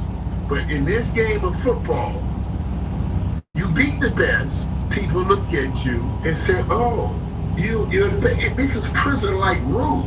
You just said the Dallas Cowboys win. I told you the Dallas Cowboys win, and they stopped the run game. They won the game, and you give them, boy, hey, they beat the baddest Joker. They the baddest Joker, and they won the trade. This could be a huge day for Dallas. See, the problem is this, Mike. It's that this the problem, Murder, is if you wasn't talking to wordsmith like me and Murder, we get paid to rap for a living for decades. The glory with the story. Listen, Mike, that shit sound good if you that shit would be dope if you wasn't fucking with niggas who put words together for a living. It was good. So Murder, let me ask you this. If I get 40 points on LeBron tonight and he loses, but tomorrow night I score 6 points against Michael Porter Jr. and he get 40 on me. Am I still the glory and the story? This is what I'm trying to say. Are you still on prison rules, Mike? This is what I'm trying to say. This ain't the playoffs, Mike. This is the first game of the season, man. You know, I'm glad you said that because this gives us insight of the psyche of a Dallas Cowboy fan. That's a book right there. The psyche of a Dallas Cowboy fan. It gives us more insight, and it might need to be a case study on the psyche of a Dallas Cowboy fan. But I'm agreeing with Mike. Y'all can shut her down. I'm gonna go with. Somehow the Cowboys win this game. Y'all can shut her down. For 7 days, almost nobody's saying nothing. I had Miami and Dallas step in and step up and get wins. I want every mouth seal. See, Murder, that's why, and let me tell you something, that's why football is the biggest sport in America. You know why? Because you feel yourself forced for 7 days, like you build yourself up to next week to get let down, and then you mad for 7 days, and then you emotional, and you get another 7 days. See, basketball is every 2 days, every 3. Football, you got a whole week to be mad, bask in that glory. to be mad or to be happy. And then it's a build up until the next week. So just how Mike said it, Mike's already ahead on timing. Miami and Dallas won this thing. Nobody could talk to me about nothing until next week they lose by 30. 7 days. I don't want to hear. 7 days. I dig it. But I'm going with the Cowboys tonight, man. Good takes. And it really does change your whole mood. So, Mike, I feel you. Because I was just going to ask, what happens if the Cowboys don't beat the best? But we won't go there because the game ain't happening yet. Yes, stay optimistic, Mike. He's in a delicate place. Want to keep your hairline where it is? Through Hims.com, you can explore a range of treatments that work best for you, so you can grow thicker and fuller hair in just 3 to 6 months. Get ahead now to keep the hair you love. Get started today at Hims.com.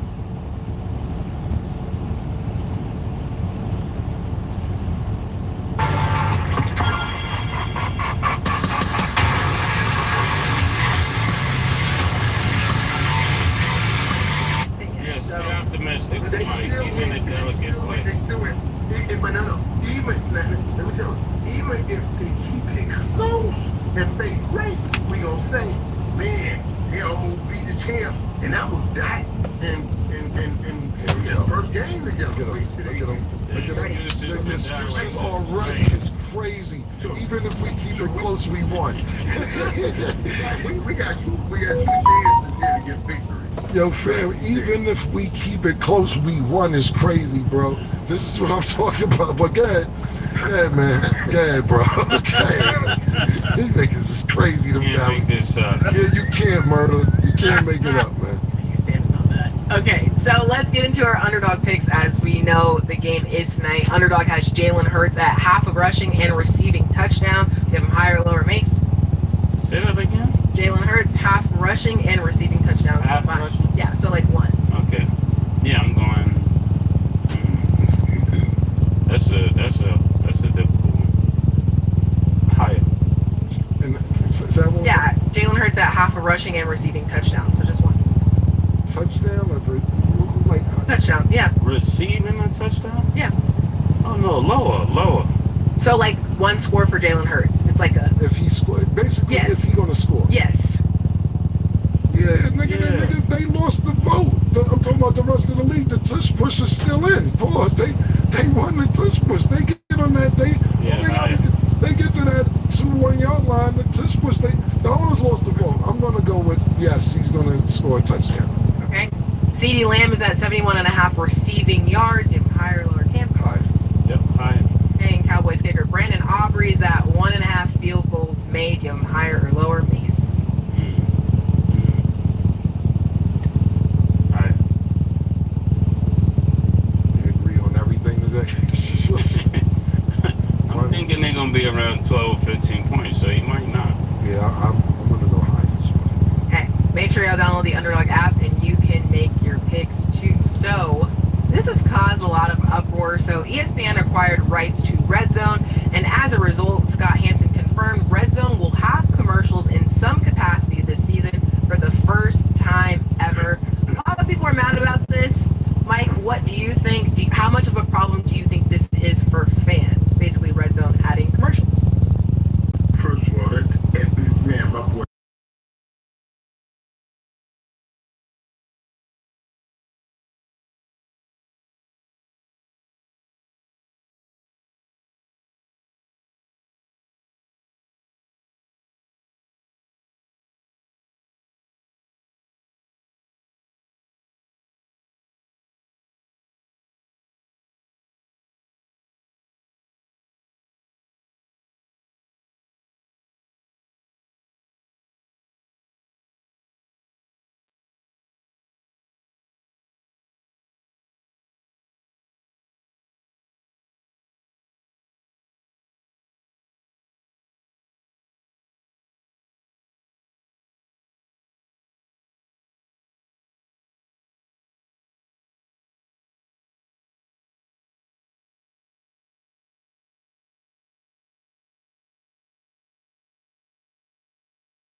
this in Texas. You got to go to a smaller conference and a smaller type of team to play this. Yeah, what I was going to ask you, Mike, if this was all this hype, and you know, of course, this hype done, and Shedeur Sanders came out, you know, we know he's a professional. Just, let's say he was just leaving Jackson and getting to Colorado, and he came out on the national stage and had this game that Arch Manning is having. What do you think they would have said about him? Yeah. Same thing they said when he went to the NFL. Right. Like, you know, we told you he's not that caliber, and I still don't understand. Right. I still don't understand. I don't understand what happened in Cleveland, and now you see this. It's back to back, and that's really what you said. Whoa, you know, like. Well, listen, let me tell you something, and I'm going to agree with what Mike said on his take. Listen, not just the red shirt. What happened last year, the quarterback in Texas got hurt last year. Arch Manning, he filled in for a couple games and had spectacular games. Those 2 games that he did fill in, if it's 2 games, if I'm not mistaken, he played really well and made sure that Texas won. And to Mike's point, you still didn't beat him out for a spot because those 2 quarterback for a spot. Of course, you know, one thing, and I've never played football on a college level or football level, but you know, when I see these things for the 40 years or however long I have been watching football, one thing about football and quarterback position is continuity and momentum. And if you're that good, we see people lose their job to injury when you're a quarterback. We see Alex Smith have a 19-1 record, a 20-1 record, and Colin Kaepernick stepping in. We've seen Drew Bledsoe get hurt. Tom Brady comes in, they got momentum, and he loses his job. It happened to Blue Driscoll twice because Tony Romo came and did it to him in Dallas as well. And when I seen Archie Manning have those games last year, I said, uh-oh, he might be stepping in right now.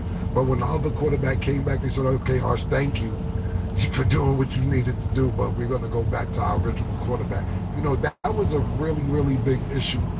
And I know we're jumping from college to professional, but that was a real big issue. To me, my personal opinion, I have no insight and no knowledge of anything, just a person from the outside looking in. And what's my nigga Stephen, they call him All-Star Jimmy Garoppolo, and Tom Brady. You know, because Tom Brady gets hurt, Bill Belichick's like, well, this is the time to get ready to make a move. I know what I'm doing. And Tom Brady looks like he goes around Belichick to Robert Kraft and say, yo, get your man. And get this nigga out of here too while you at it. I don't even like him hanging around like that. And I know we're not going to compare a lot of people to Tom Brady. That's the top of the top. But one thing is for sure, 2 things for certain. That quarterback position is important. And I noticed that last year when you said that, Mike, that he couldn't beat out the person for that job. I said, we'll see what he does this year. And don't get me wrong, you're playing against the defending champs. And you're on the road. But they got you ranked #1. And not just Archie Manning, Texas as a team ranked #1. Correct. Right, and they didn't show up. Stunk it up. I'm not going to make too much of it, but I don't want to say the wrong thing because I don't want to be too hard on it. But if this was a black nigga with these expectations, niggas be ready to throw the nigga under the bus. And that's what you really don't want to say, but reality is what you say. Right. Right. There's only so far who you know can get you before you're going to be on display, and we're going to see what you know. Right. You know, so your peeps can tell you know. Oh, but sooner or later, you got to get out there, and everybody gets to see it. And yeah, you know, this well, and like I said, he's young, he's still in college, so we're still hoping the best, and we'll see. But everybody said it wasn't what they believe in him. They made the whole team know. Oh, now that he's taken over, they're going to go #1. And you can't fool the NFL too long like that. Okay, So another debut, but this time on the coaching side. So TCU blew out North Carolina 48-14 in Belichick's college debut. How do you guys feel about the way things went for him? And then do you think his move to college football might end up kind of being a regret? Mike, how you feeling? No, listen, we got to give Bill a little time here too now. Bill played his first time game as the Cleveland head coach. When with 91, I played against Bill. Of course, I beat him then. You know what I mean? And he came back from that beating. You see what I'm saying? So I'm expecting him to come back from this beating. But you got to understand too now. In the pros, any team Bill takes winning 32, the talent on 32 can in the right game plan beat number one. And that's Bill's sauce. Now you get to college, and that gap is so much greater that your gift of coaching can't cover that gap. Bill and North Carolina, they got to get better players, and then Bill's coaching will come into effect. But I don't think it was a bad move. I think it's way too early to say the greatest coach in NFL history failed after game one. This is challenging because I really like Bill Belichick when it comes to coaching, but is there a thing such as, Mike, it's the way you lose? Because that's what I'm looking at here. When you got people that scooping the ball pause for 37 yards and getting a touchdown, then you got somebody running back a 75-yard touchdown off a pick. This is just poor play. This is bad for his brand. This is bad for his name. I'm kind of leaning with Stat. I hate to say it, Stat. You ain't been in Jacksonville in a while, but I'm leaning towards what you're saying. You know? Right. This is horrible.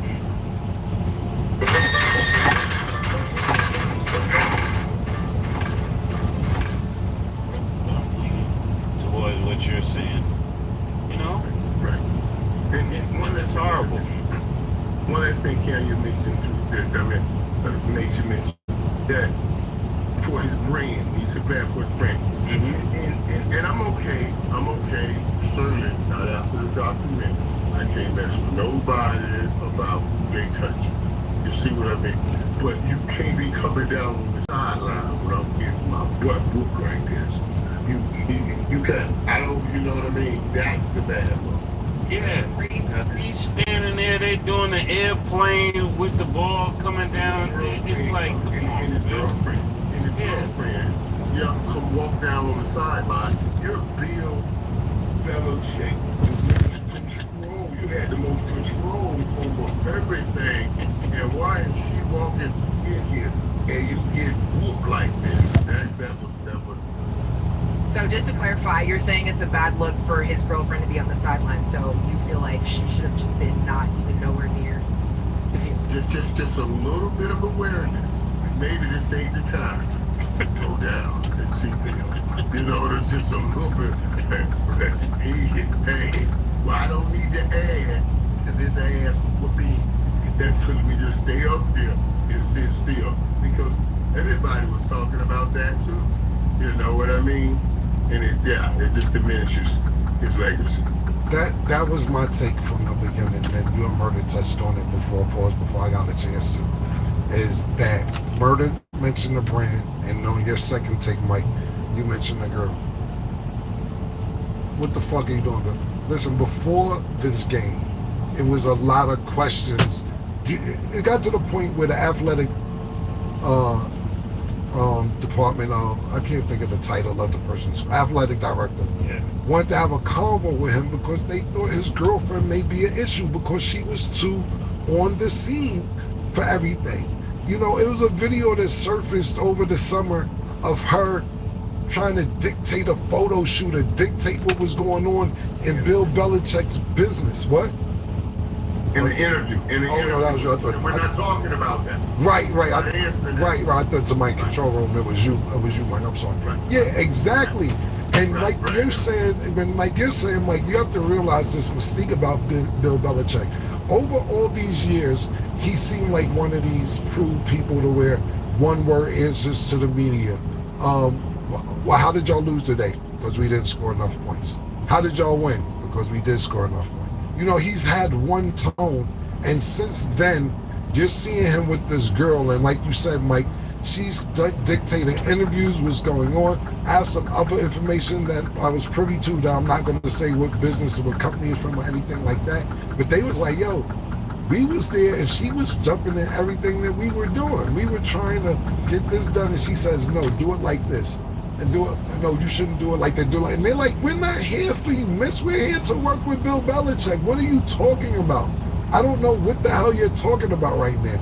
And it just doesn't look good, especially for a person, like you said, is considered the greatest NFL coach of all time. I don't know college. You can sit there and argue about Nick Saban if you want to, but definitely the best NFL coach ever. And now you're looking like you're on a puppet string over this girl. And like Mike said, before the season started, this was a problem. And now you're walking on the sideline after a loss of 40 points or whatever much they lost by. This is not a good look. And if you ask me personally, I really don't wish it. I really don't wish it. And I really believe that's why, because of who Bill Belichick is, Robert Kraft, and gave him, you know, the way they say we decided to go our separate ways and say, instead of saying I'm getting rid of this thing. I'm sick of this shit. Made me lose Tom leave. I get he get the Super Bowl first year. I'm tired of this nigga. So they say split ways. And if this losing continues and this girl be on the scene, I think you'll see this at the end of this season, and it won't even get to the season if they don't get enough wins, and if this girl don't go sit her ass down. I'm not saying he don't love her. I'm not saying she shouldn't be at the game. I'm just saying you can't, when you win, you could be the president of the White House. Not the one in Washington, the one in Dallas. When you lose, you guys, when you lose, you gotta stay under the radar. Yeah. You gotta stay under the radar. Mike, this is a case study. Right. I don't speak on no man, woman, but what we are trying to extrapolate is, are you doing this for him, with him, or for you? Because you gotta have something like, okay, I know this is not good, I better wait. Now, or, well, I know everybody's on it right now, let me get in a picture here. You know, that kind of thing. I guess that's, and Bill's the OG, everybody's scared, man. Everybody's scared of Bill. I guess we just want to man up. Well, listen, Mike, and add on to what you said. To me, you're right. In some cases, it isn't. I'm not diminishing his relationship with his girlfriend. I'm not sitting here speaking on his relationship with the girl, so I don't want to downplay his relationship with the girl. He can come across rude, like, yo, Cam, mind your business. He loves her, this, that, and third. What I'm saying is this. It isn't even about relationships. When you win, you can do extra shit because you're a winner. When you're not winning, your string is short. You can't do extra shit. It's people like, let's say for instance, we talked about, well, now we on basketball season, you sit there and say how Kobe used to say Shaq don't come in shape every year, and he's lazy and he has to work to get in shape. He's the MVP of the league. Of the champions 3 years in a row. I get there when I get there. What niggas gonna tell me? You get extra rope when you're winning. And this is only the first game, so we'll see how North Carolina season goes. But I think because of Belichick's mystique and prudence, that's why he's not really even coaching in the NFL. Because he really, to me, wants to be coaching in the NFL. I think that he doesn't want to retire and go home, so he took the job he could get. I'm not saying there wasn't other jobs available, but I don't think there was any NFL jobs that wanted to deal with him outside of Atlanta, even giving him an interview. Hi, I'm Brett. And I'm Jonathan. This is Darla. And this is Buddy. Wait. The one-word answers don't work. And you're right, the one-word answers don't work when you lose. Right. When you lose again, we got our coach I play. Why you lost this week? We got our coach, we got to play. Right. Why you just, but 3 weeks. 3 weeks. Oh, you better open up and have some real dialogue, brother. Yes. We got to get you out of here. Right. Say word. Yeah. You know, so yeah, it only works when you win. Yeah, I think this is bizarre. Actually, I'm gonna take a different take. I listened to you guys. I think she's out of pocket for real. She can't be walking on the field doing all the things that she's doing. If Shaniqua did this, right? If the girl came from the project, she came to the game. We gotta chill out. You're with me because I'm Bill. Don't mess up the money on me. Y'all being too lenient, man. Yeah, Paul, y'all getting soft up here, man. Shorty gotta chill out, man. She can't be doing that. You took my take and turned it to Shaniqua, which was funny. Don't act like that wasn't my take, though. You're saying his wife, right? Is this his wife? Is this his fiance? No. Then we can talk about it, man. She gotta chill out, man. Furthermore, wives don't do that. That's what I'm saying. What's your girl? Dion's girl, Carucci, right? Now, right. So say Dion coach, and Dion getting killed by 40, and she come walk on the sideline and kiss Dion. Oh my God! Yeah, baby, it's gonna be all right. All that. Dude. They gonna send the National Guard to get them off that sideline. Like, you see what I'm saying? Right. It'll be like you can't do. Oh my God! Everybody would kill them. Yeah. And when a girl does this, right? She probably doing this for her friend. She like, I go down there. Next time I'm gonna go to the what they call them? 50-yard line. I'm gonna go to the 50-yard line. Girl, you wanna come? Now they get you know how women think that they gonna go get a pitch at the 50-yard next week. It's like, come on, man, his job on the line. She have a friend. She has a friend talking about. She has a friend about. Come on, give me a play. I'm gonna tell them to run it. All this, coach. Did he start doing this, coach, during the game? All that during the game. This is what I'm saying, man. But murder did bring it to a circle of Shaniqua or whatever. But what you just said, Mike, I want to say this because I didn't want to talk about it. Like, and I'm still not talking about it. But Carucci and Coach, I want to give a shout out to that because all the bad young bitches is back in my DMs, man. They like, that's what Coach Prime, Carucci. They little older niggas back in style again. All these bitches back in my DM. Killer, where you been at? What's up? I just turned 32. You know that, right? I said, yeah, I know. But they set the precedent that we back again. I said that to them. I said, yo, you only hitting me because you seen Carucci with Coach Prime, and we in style. So now you hitting me again. I know what's going on, nigga.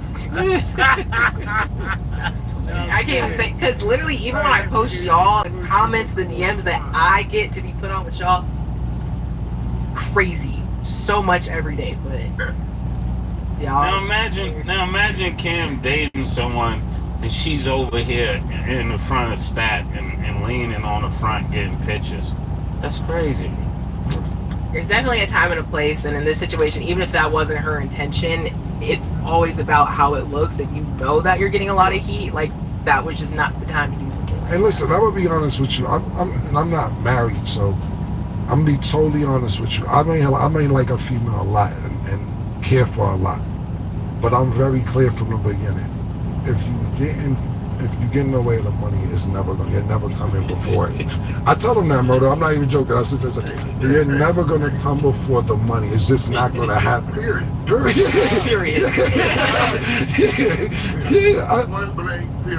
I don't even sugarcoat it. Because if you run out of money, you will lose all the honey. But if you stay with the honey and lose all the money, you will get no more honey when you leave that honey. But as long as you got some money, other honey gonna find that money. You just sit there and wait. You see what I'm saying? So focus on your money, and you'll be good. And you gotta tell them that. No, we can't do that. We can't come before the money. I don't even sugarcoat. I told them that as soon as I start liking them or that I feel that they overbearing. No, I'm just saying if it's a problem now, let's just stop now, because you're not interfering. Like even when I do certain songs or content, be like, yeah, I heard what you said on that song. Bitch, stop listening. It's a joke, 'cause I'm not, it's an art form. Stop acting like everything I say I've done. I may rap about what Nick did last week. I can't do everything in the world. You're not, listen, Mike, me and you there, we get it. Me, I'm saying, I'm not saying murder don't get married, it's married. I'm just saying. Right.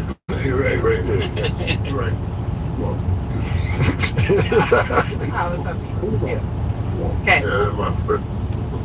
Well, good luck to Bill. Okay. He's got well, he got to talk in the bill. Okay, what's up? Mike. Made the debut. What's his name? Deuce coming on here. Deuce killed, but Deuce, you know y'all's full name is Dog Deuce. Zeus, man. Zeus. Greek god. Gotcha. Yeah. That's fine. Mike, that dog's soft, man. I can see it from here. That's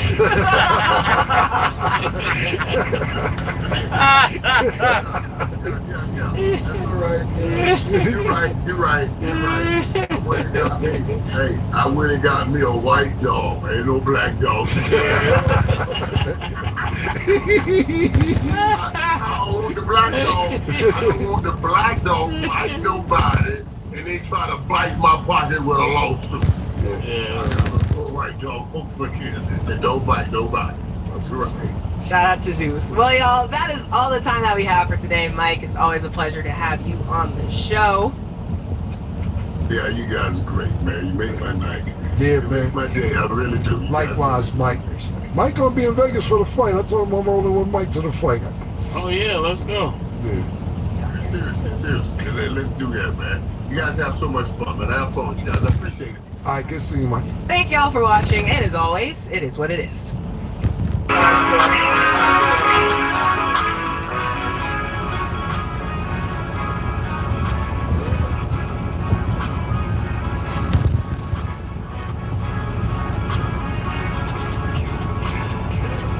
What you want, nigga? Everything, nigga, supersized. So big racks. Like when they doing them 2 for $5.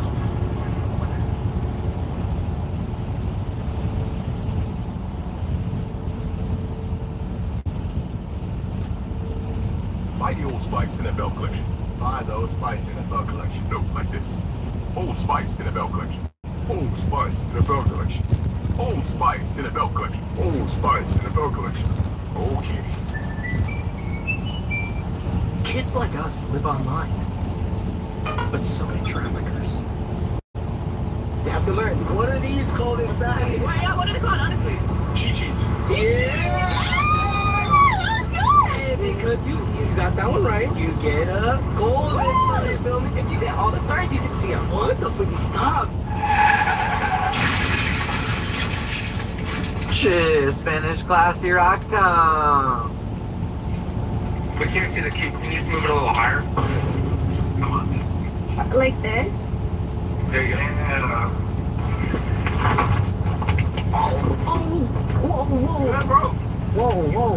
You okay? Whoa.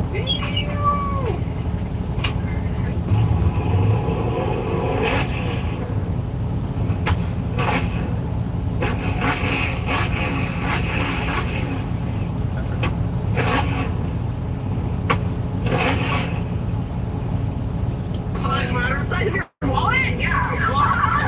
The money matters. You have money? Hey, look. Do you think, would you presume? No. Smell it. You can smell it? Yeah. What does money smell like to you? Good. How do I smell? I don't smell anything. It smells like I have money. I smell sauce. I feel like you like suck the soul. No, I sucked the money out of your wallet. Love is gone. Women are only with men for money now.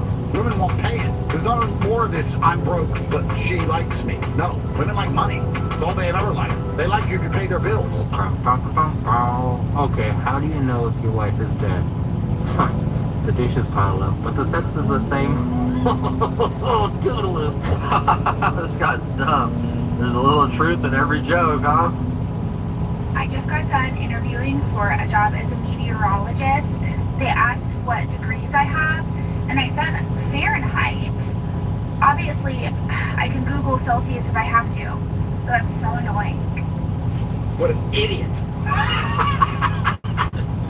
Why are you talking shit about our women's basketball team? Because you don't know how to play basketball. That's your argument? And why are you talking shit about women with people with disabilities? Because most people with disabilities have sports with issues, so why are you talking shit about that? So what's Okay, so what's your main grievance? Is it about women's sports and basketball or disabilities? both? Okay, well, for the basketball thing, Wait, women... let me finish talking. So what about you? What about you? What's your disability? Do you have any disabilities? I have a high tolerance for stupid people talking to me. Yeah, that's not a disability, sir, because you're racist. Thank you very much. How's a good one? How's a good one? Ask a bunch of questions and walk away. Makes sense. I don't know what man needs to hear this, but stop taking care of that woman who is not treating you well, not appreciating you, not respecting you.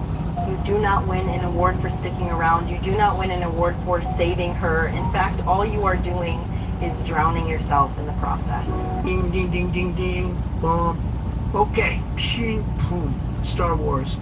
A smart woman can make a poor man a millionaire, but an empty-headed beauty can make a millionaire a beggar. One woman is enough for a man with plans, and one man is enough for a woman who respects her body. We flirt with beauty, but we marry behavior. I'm trying to find left-handed pencils. Left-handed pencils? Yeah. See, can anyone tell me, do we carry left-handed pencils? Left-handed pencil is the same thing as a right-handed pencil, right? Hell no. Left. A left-handed pencil is the same as a right-handed pencil. You just put it in your left hand. Okay. No, I mean, they're like, they don't have them. No. Okay, thank you. Yeah, we had to call a manager, but we finally got a hold of someone in charge, and we solved the problem. Let's go. No, I don't want a dad bod. I don't want to be with somebody, date someone, marry someone with a dad bod. If I look like a mom that's waited last minute to pack. Not to be dramatic, but I'm pretty sure someone has shot a load into my burger. What is that?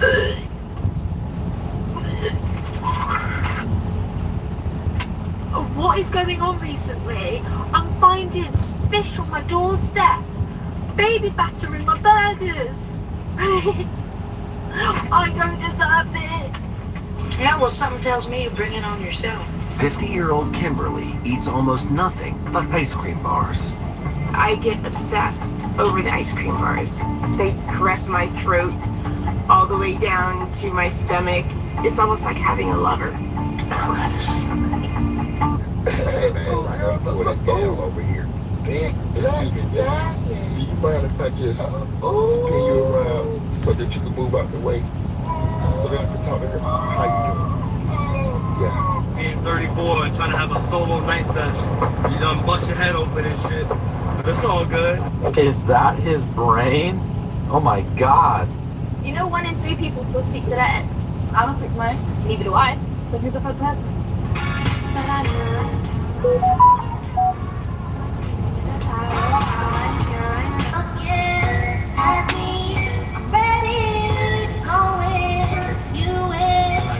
This is a parking lot where all the dogs park their vehicles. One by one, they go to pick up the kids from school. Because in China, dogs are trained to take care of young students and drive them from one place to another. These dogs don't even get paid for their work. Actually, they enjoy bringing the kids to school. And when classes are over, they bring the kids back home safely. But even with all that, the dog only received 2 likes. If he leads properly, I will submit naturally. I will submit naturally. What does a girl gotta do for some flowers? Pass away? Die? Suicide seems a bit extreme. Alright y'all, let's see what I got for you today. Well, in our last video I talked about entrepreneurialism and how I support it. we had a couple people in the comments saying, you know, it's really hard and, you know, getting a good job, and they specifically sort of zeroed in on a career, not a job. Like, it could be better than entrepreneurialism because it's less responsibility and different things like that. And, well, guys, that's actually true. Two things can be true at once, and being an entrepreneur is not easy. I'm not going to pretend like it's easy. It takes a special kind of person. What I've realized over time is that a lot of people don't have what it takes to be an entrepreneur, honestly. It's too... This is James, better known as the African Hulk. Even though he grew up in a poor village with zero access to a gym, he refused to let that hold him back. Instead, he turned the entire village into a fitness center, using scrap materials to create everything, from concrete dumbbells and barbells to a homemade cable machine built with old ropes. And since skipping leg day is basically a crime there, they even put together their own hip thrust station. The result? The whole village got insanely ripped, so much that even the goats look like they're rocking six-packs. People now call it the tribe of tricep, because if you live here, you're training hard, no excuses. This is James, better known as the...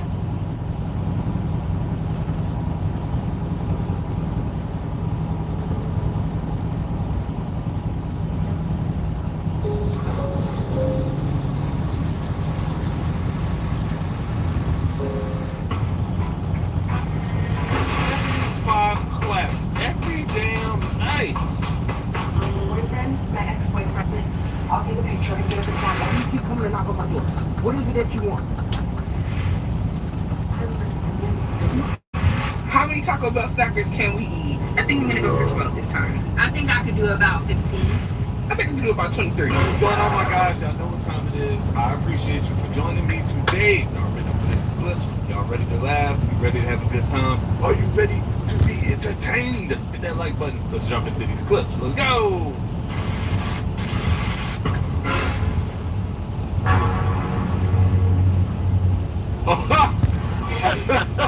Yo, this squirrel!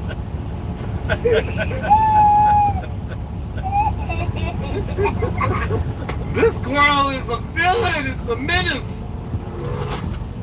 Yo, man, to get teabagged on your Ring camera by a squirrel is insane.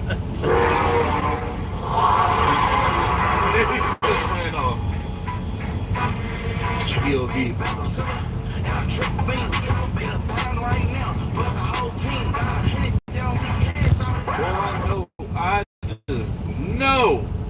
I just know. Bruh. They're not even going to the game to watch football at this point, bro. What was that? big ass distraction, literally and figuratively. Any women in here flew a man out before? Raise your hand. I love the honesty over here. What do you mean by that? And I really? You got takers? Hold on, bro. She said what she said. And I hope you made him put it right through the hole of the box. Oh my. Don't even let him wait. Go ahead and just pop it through the hole in the box. That's insane work. This woman is going viral for how she serves her husband his dinner with 75 claps. Green beans, Hawaiian rolls, mashed potatoes out the little container. But then you got some corn-made smoked barbecue meatloaf. As y'all seen on the book.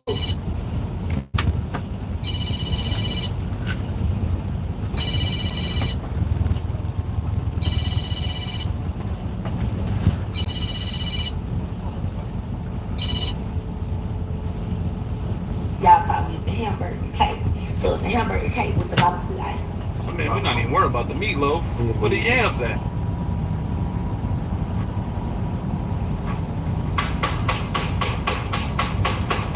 Come on now, dog. Come on, man. 75 claps every damn night. I know I ain't the only one that lost count. Are y'all even trying? She really going. What are we watching? Bro, what is this? God damn, it's gonna go on forever. At this point, I'm not even. At this point, 75 claps it might get old. I'm good with like 25. You're impressive. Detroit, Atlanta. Let me eat my dinner. I just left my husband, and I didn't turn off my was in the toilet. I just moved here, and once I got here, I was chilling and shit, but I ended up getting pregnant with twins. Oh, Lord. Again. Again. And the guy that I'm dating right now, he didn't even know I was married, and his family don't know I'm married, but I'm trying to get the divorce started. It's a little hard because they want me to pay taxes, so I ain't paid my taxes in a few years, but yeah, I'm a married woman, and I got these kids. Oh, run her up. Run that bill up. Make her pay the taxes 2 times. Make her pay all the fees. Double that. Alimony. All that good stuff. How could you just walk clean out of a marriage? Don't tell him where you're going. This man probably think you're missing. Go to a whole other state. Get busted up. Have the 2-for-1 special. And still don't even tell that man. Lady, you are a real demon in these streets. This man and his family and him, they both don't, nobody knows I'm married. Oh my goodness. Period. If you live here in New York, right now is the perfect time to upgrade your AC or heating system. As we near the end of summer and we're clearing out our warehouse. Period. And another thing, if you always calling me and you in a bad mood or it's always some bad shit happening with you, I'm gonna stop answering the fucking phone because eventually that shit gonna rub off on me and I don't got time for none of that. You know, as a man, dude, at some point in time, like as men, as we get older, I ain't gonna lie, you probably gonna do it for your homeboys, but sometimes you're like, man, stop calling me with that crap. Like, you just messing up my peace at this point. I know I can't be a homie. This makes sense. So I have a 4 and a 5-year-old and a newborn, one baby daddy. My 4 and a 5-year-old, were at home and I was in the hospital with my newborn baby. So when my baby daddy picked me up, he had his girlfriend in the car. Did I know he had a girlfriend? Yes. We co-parent with our 4 and a 5-year-old. So on Mondays, he drops the kids off. On Mondays, he picks the kids up.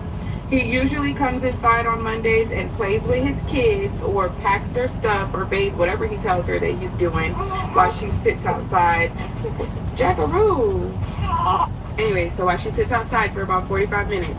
Now, on one of those Mondays, Jackaroo was conceived. Oh, shit. Here we go again. And then we had Jackaroo. He was still living with his girlfriend, but we had Jackaroo. So yeah. So what you mean, make it make sense? Man, you openly just let this man clap you up while his old lady was in the driveway under the guise of y'all and him getting ready. He equally as down bad as you, but like you had no self-control. She belongs to the streets. Well, this is another reason why I say, man, guys, I know there's a percentage of good ones, man. They probably, you know, there's a level of trust. It's gonna be really hard for a lot of people to trust the girl that they're dating if she does have kids by another man around their baby daddy. It's just it. And this is one of those clips that proves every single part. Either you're gonna have a toxic baby daddy that's gonna be violent and aggressive, might talk crazy out the side of his neck, and you're gonna want to do something to him, or he's gonna want to do something to the old lady in another way. He's trying to go, yeah, he's still clapping that, dog. Easy work. This man had clear access to this girl no matter what. She had no self-control with the baby daddy. That's crazy. That's crazy. Yeah, flags gonna play on both sides. What is it that you want to stay here at my door? Why do you keep coming to knock on my door? What is it that you want? I would like to come in from your girlfriend. Do me a favor, please. Get out of here. Get out of here, man. I'm saying. No. What? She wanted to come in and be this man's girlfriend? That gotta be the creepiest thing. Get the fuck out of here. What? Coffee date? The walk of Not shame. first date. Okay? Don't ask me on a date and ask me, do I want to go get coffee? I don't even drink coffee. You're wrong. You're wrong. Coffee dates are not first dates, man, because, you know, this person probably wants a $500 dinner and some excursion on a yacht in the sea for first dates. No, I don't want it. Do I look like I want to go sit down and drink coffee with you while I get to know you? What the fuck? I can drink coffee right here by myself in my car, at a table, in my bed. Why would I want to do something with you that I can do for myself? Because it's with another person, duh. Or with myself. Let's make it exciting. Let's keep you single. Emotional damage. Simple, like coffee. These dudes are putting in little to no effort to get your attention. Guys, y'all know, you know what's crazy though? Coffee is not even that cheap like they think it is, bro. Like a genuine fire cup of coffee, if you don't drink black coffee, bro, if you really just trying to go get all out, you're gonna get a pastry.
Coffee, you probably do the same for that person. Still equally is it's up there. It's not gonna be cheap. Coffee ain't cheap these days. They want your attention for the first time. He needs to put that work in. He needs to put that work in. Stop it.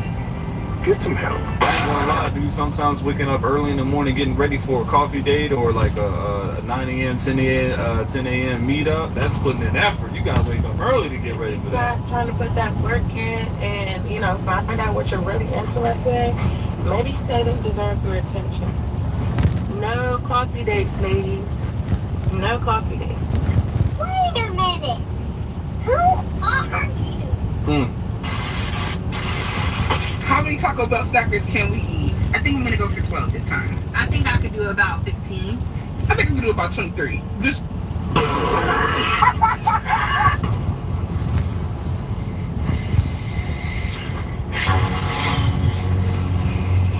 I know she just didn't say 23 taco stackers, though. At this point, we gotta see it. At this point, I gotta see if it's even possible, bro. I'm excited. Let's go check this out. Taco Bell stackers in this bag. It's heavy too. It almost ripped. Here's my first one. My first one. Cheers! Cheers! Ah, taco. Cheers! This is the 15th one. 17th one. This is my 13th one. Damn. I made it past 12, y'all. I'm done with the stackers and I'm moving on to burritos. Y'all at different levels. You got the girl to the left at beginner level, then you got the girl in the middle at intermediate, and then you got expert mode. This is my last one. I don't think I can make it past 30. Cannabis. It's not just legal in 38 states. It's a $36 billion global industry. And it's growing. Are you? Not since the start of the internet have we seen such career potential. It's time to own the moment with a once-in-a-generation opportunity. Canavision provides a premium cannabis education that prepares you for the future of the industry.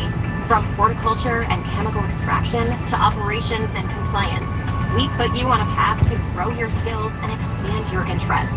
Our accredited seed-to-sale curriculum is 100% online and career-focused. And yes, financial aid is available to all Canavision students who qualify, from academic and career guidance to a vibrant student community. This is my last one. I don't think I can make it past 30. 30? Little break. Bro, did you just say nachos for a little break? Why am I here?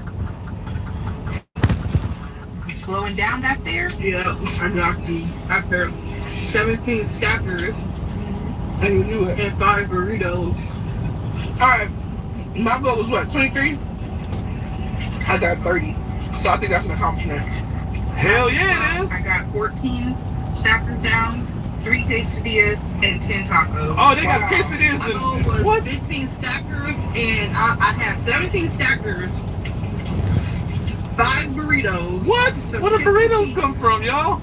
And I ordered me a 12-pack of Cinnabon Delight. And how many do you? I ain't gonna lie, bro. I'm absolutely impressed. I'm absolutely impressed by the level of commitment in this video. I'm not even gonna be mad or disgusted, man. Y'all actually made me impressed by the. I didn't even think that was possible. My boyfriend, my ex-boyfriend, I'll take a picture, but he has a gun right here. It's already gone. Wait, guys. I know I'm pausing and it just started. She is on the phone with the police, walks up to the drawer and tries to throw this man under the bus, but he's witty enough to have moved it because he knew what the play was going to be.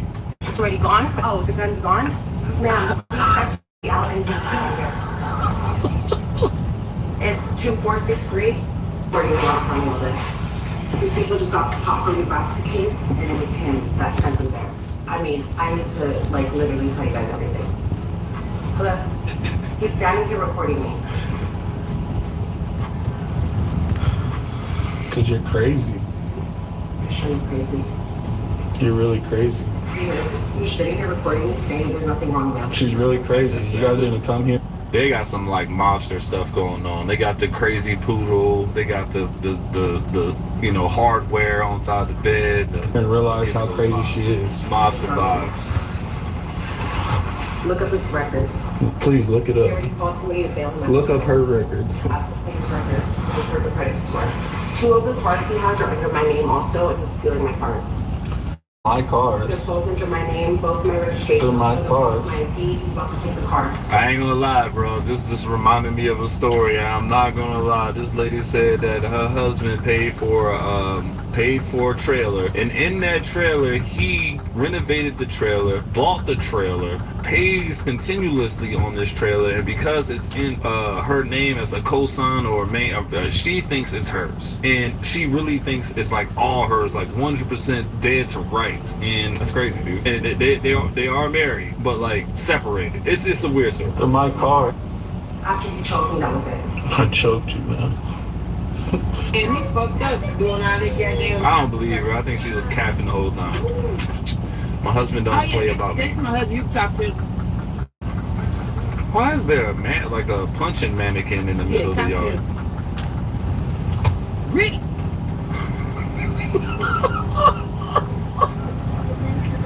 This man. Man, I'm not gonna lie, bro. Mad respect for the husband on that one. Nigga, tell me about your day in detail. I mean, tell me about them fucking bitches too. Like, I'm not even trolling. I hate a lot of y'all. She might have a point. Y'all like the ice cold beers that don't got liquor in it. Yep, it's like don't even, man. Rehydration is a prime play when you're out and about, bro. You need water. You need to hydrate, ladies. They just trying to get to it. No, I'm not gonna tweet, but what was it? So, yo, man. You see, this is a text. Looks like he's filming a heart. So this got to be his old lady. She sent him these pictures. Why is she sending him these pictures? And what the hell is on the chat? last night, like, because you had made that type shit, so, like,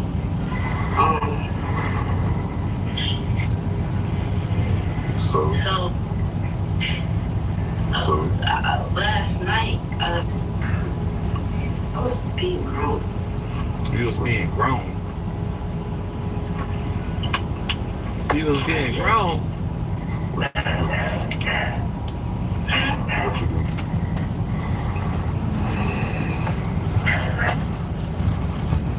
What you do?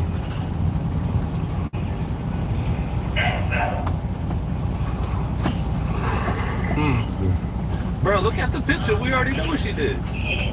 Oh my God. And what happened? She sent a picture of what is that? Nothing. Blah blah. There is nothing. What? Oh yeah. There's nothing.